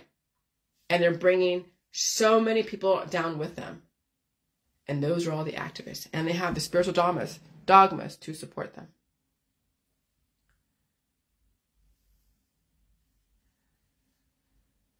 And so next Facebook Live, this is Monday, right? Minimalism, which is the future and now. And minimalism controls disease, cancer, dies suddenly, and even can reverse the aging process if understood correctly. Sustainability is minimalism and age reversal or immortality in humanity. The less people, animals, and microbes you must entertain and feed, the longer you shall live. That is science, physics, biology, and chemistry. No politics or religion or storylines. And remember, everything is relative, and your intention is not to die from minimalism. If you die from minimalism, it's because you failed to understand how to feed yourself, and you fed everyone but yourself. And I see so many matriarchs and patriarchs who feed everyone but themselves, and they're dying suddenly, and their friends and family are blaming everyone. No, it was their choice to feed everyone but themselves because they had to come off as a savior to the world, and they were not minimalists. People who have money in LA or anywhere else that say that they're minimalist, no, you're not minimalist. You're just a trendy person, opportunistic, trying to keep that money train coming in, and you have no problem genociding people, and you have no problem acting like a Hitler and acting like someone who thinks they're going to save the world by destroying themselves and the flock that they have galvanized. And so remember, at Georgia Guidestones, maintain humanity under 500 million in perpetual balance with nature. Africa has 1 billion people. The rest of the world is in a population crisis and regressing back to the dark ages. Do you really think it's wise to be that blinded to the future? Do you really think you're strong enough for this climate change? Do you think your children and your grandchildren are strong enough to survive climate change? And if you do what you're doing to change, and if you do, what are you doing to change? And no, it's not being traditional. And I'll be honest, the Mongoloids and the Negroids have a better chance surviving climate change than the Caucasoids, unless the Caucasoids learn how to adapt and change in the West and in Africa. That should give you an indicator that you need to that what you need to do to survive this. The white race definitely innovated mankind and evolved mankind, but now it's time for the Caucasoids to evolve and adapt to the changing conditions. That's why the system is now evolving Africa. They're going to go through their own bullshit of modern medicine, sexuality, and male and female place in the family, as well as religion and politics and science. And they're also doing plastic surgery. And there are influencers and famous Africans in the sports and fashion and music industry and modeling and apparel, philosophy and energy healing, of course, all the herbal remedies, the shamans. That right there should tell you where you're going to end up if you don't do some changes. Like I said, the West will go down as Africa comes up. That's the equalizing force. Okay? And so eating wild game is extremely healthy, as well as eating the factory farm meat, because you'll get the nutrients. And then go outside and hang out with people occasionally in public venues for a minute, getting sick and not treating disease increased my intellectual capacity as well as intelligence. And yeah, I had to release the demons without compromising my immune system. Okay, so every single time I became sick, I became smarter. And I didn't treat my disease. And I became smarter and smarter and smarter and more aware and definitely more capable. And each evolutionary sequence had less pain. And when I did go out in the public and became sick, I became smarter and I didn't overdo it. And when I knew when to rest and release and eat.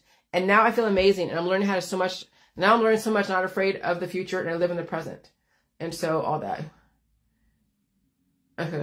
Okay. All right, here. That's minimalism.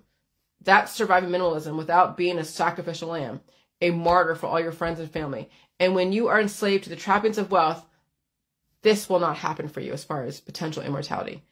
Because now you have to answer to your friends, your family, your community, even your job, and you know how destructive, influential people in your life are when you want to change and they don't want you to change. Who want you to go out there and party with them because they don't want to be alone. That's why only a few people can do my world, because I had it within me to go up against everyone who did not like me leaving the crowd. I stuck up for myself, and I stayed home, and I stayed safe. I didn't feed into the guilt trips of having to entertain everybody and their mothers. I took care of myself, which then gave me the capacity to take care of my husband when he was sick. Because without me, what does chances humanity have if I die from natural causes? Without you, what chances your own family have? That's why those in the J will stay alive and give your people a chance. Some of you have the capacity to do what I'm doing, and some of you don't. Okay? Okay. Oh, that's right. Shit. Which is why I do what I do, because some of you will be around in the future. Okay? And then you can be a Caucasoid, you can be a Negroid, and a Mongoloid in one person. You can also be past, present, and future. Because you stay alive. You stay alive.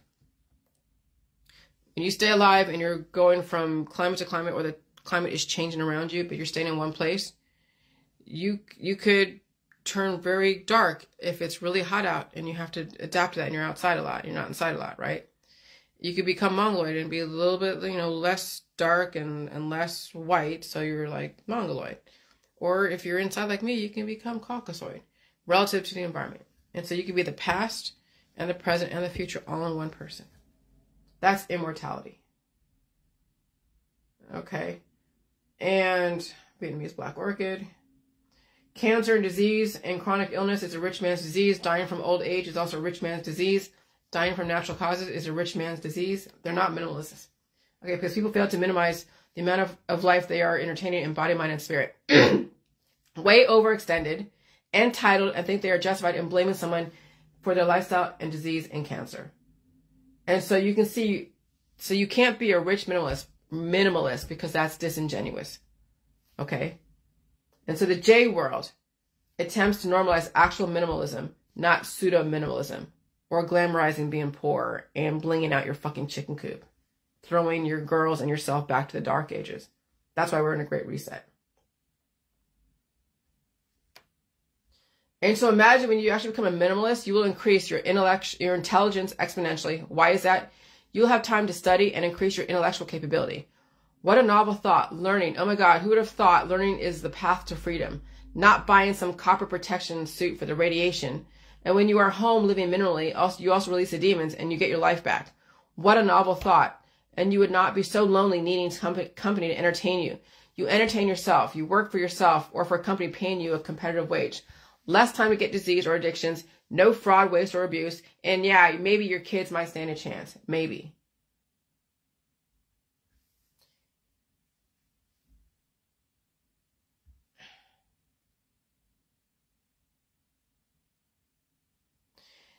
Minimalism is all about owning only what adds value and meaning to your life, as well as the lives of the people you care about, and removing the rest. It's about removing the clutter and using your time and energy for the things that remain. We only have a certain amount of time, of energy, time, and space in our lives, right? And so rich minimalists fail to understand what it means to minimize their potential for cancer and disease. Oxymorons are rich activists selling you their rich, blinged out lifestyle, telling you how enslaved they are and how the government is keeping them down as they jet set everywhere. And so if you're going to be a minimalist, why don't you save yourself while you're at it? Practice minimalism, and dying from it is counterintuitive. Unless you want to sacrifice yourself for society, then by all means, I won't stop you. But if you are against minimalism in body, mind, and spirit and social capital, then disease and cancer and die sadly is in your future. But many of you expect that anyways. So no surprise there. You should not be surprised. Okay. I'll read this. There's 2 more things.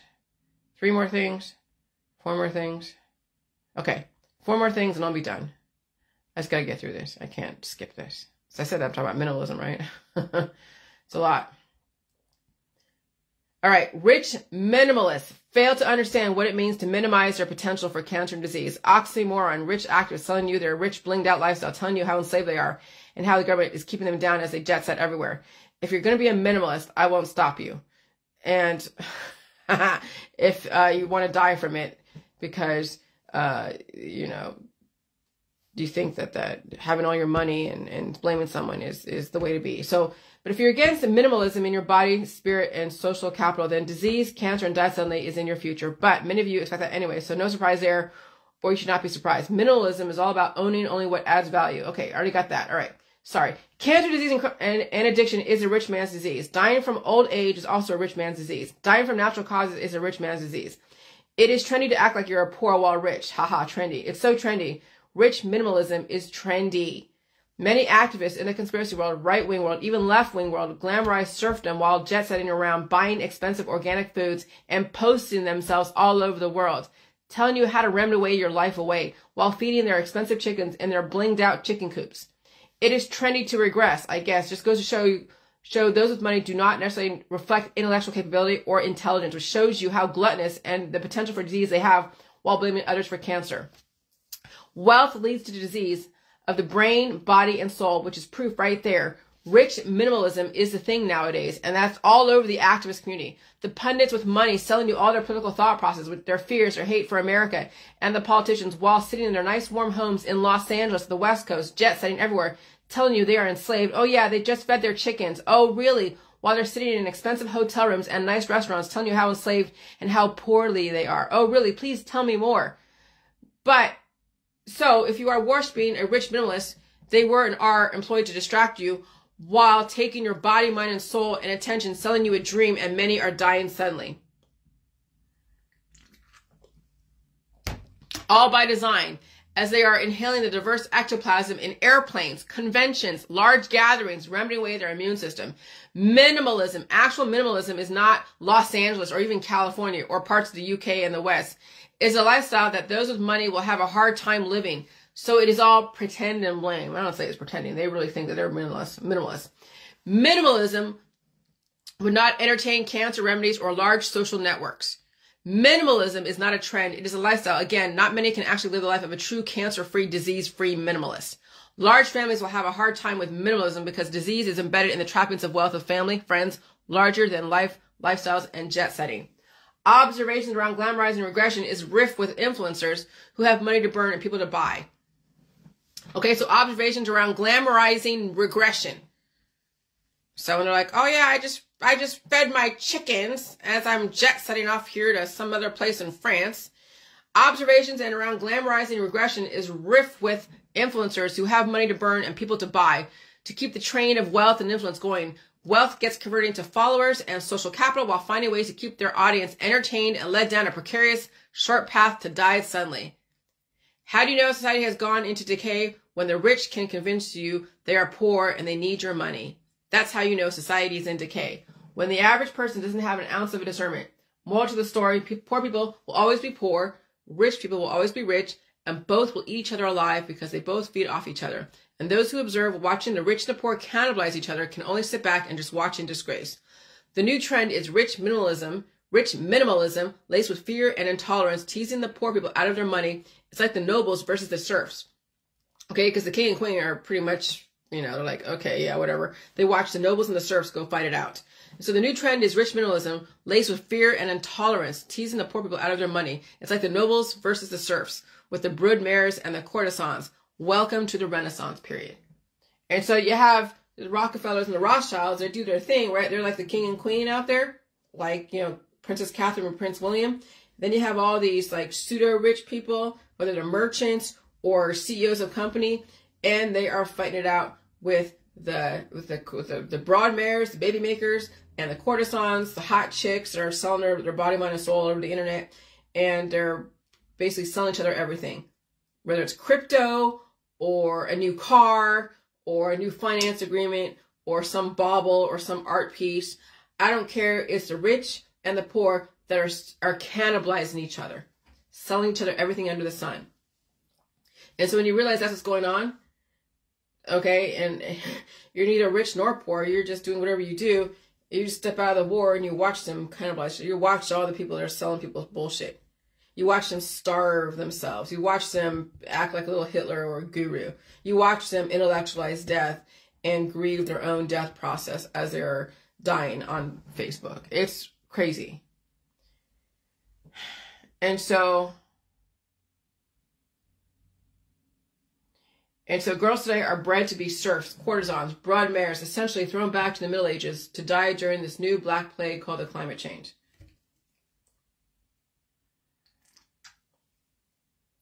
Some might make it to academia, get a degree if they haven't been married off yet, but will they survive their own predisposed issues? Could they survive climate change with their genetics? If not, their diseases they manage will influence them into organic gardens, serfdom while looking hot and sexual. It seems learning is poisonous to the organic farm girls and courtesans, broad mares wasting away to nothing, dying from disease, treatments, and lack of food. Oh, look at my garden! As they tell you, they've ignored their brain-inducing fear against the air, food, and water. While rich girls glamorize being poor, tilling the soil, gathering eggs, enslaving animals, and milking cows. Trendy people.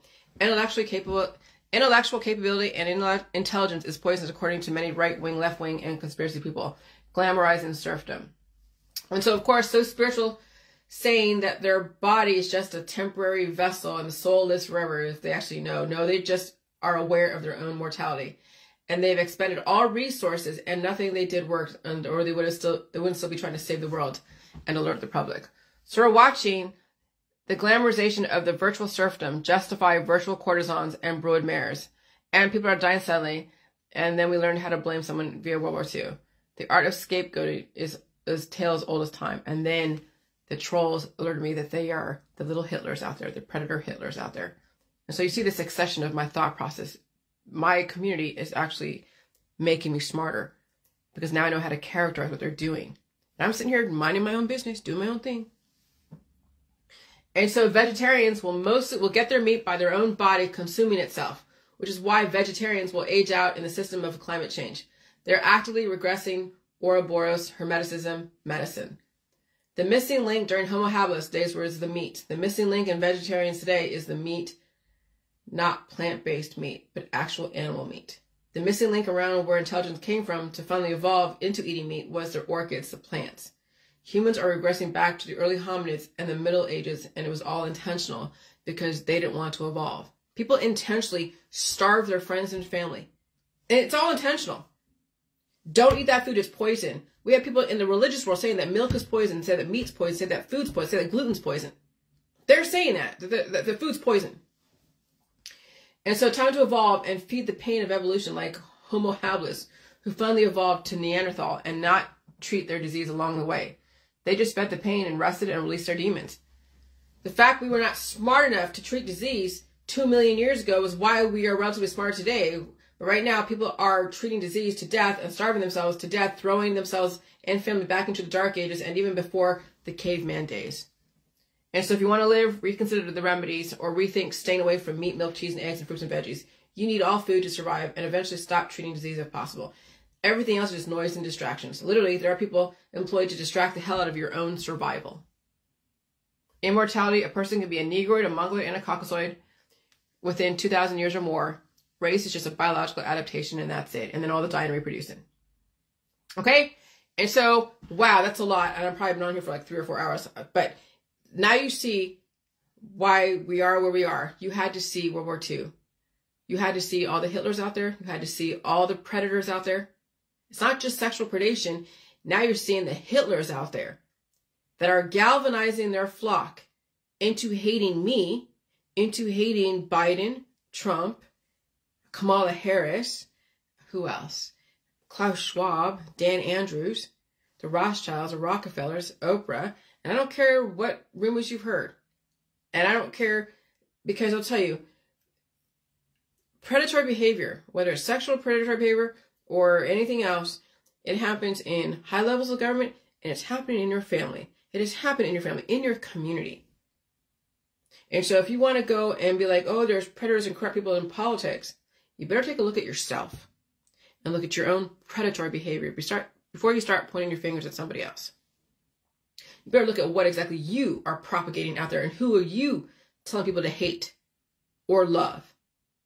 You better look at your family, what you've raised, what you are raising right now. What are you raising your children into? What do you turn them into? Are you turning them into a sex slave to be someone's wife or mother? Turn them into be a man, to go and hunt other men that are not like them? What are you raising out there? To the point where we have to then point at politics and politicians and celebrities. What the fuck are you raising? Bye.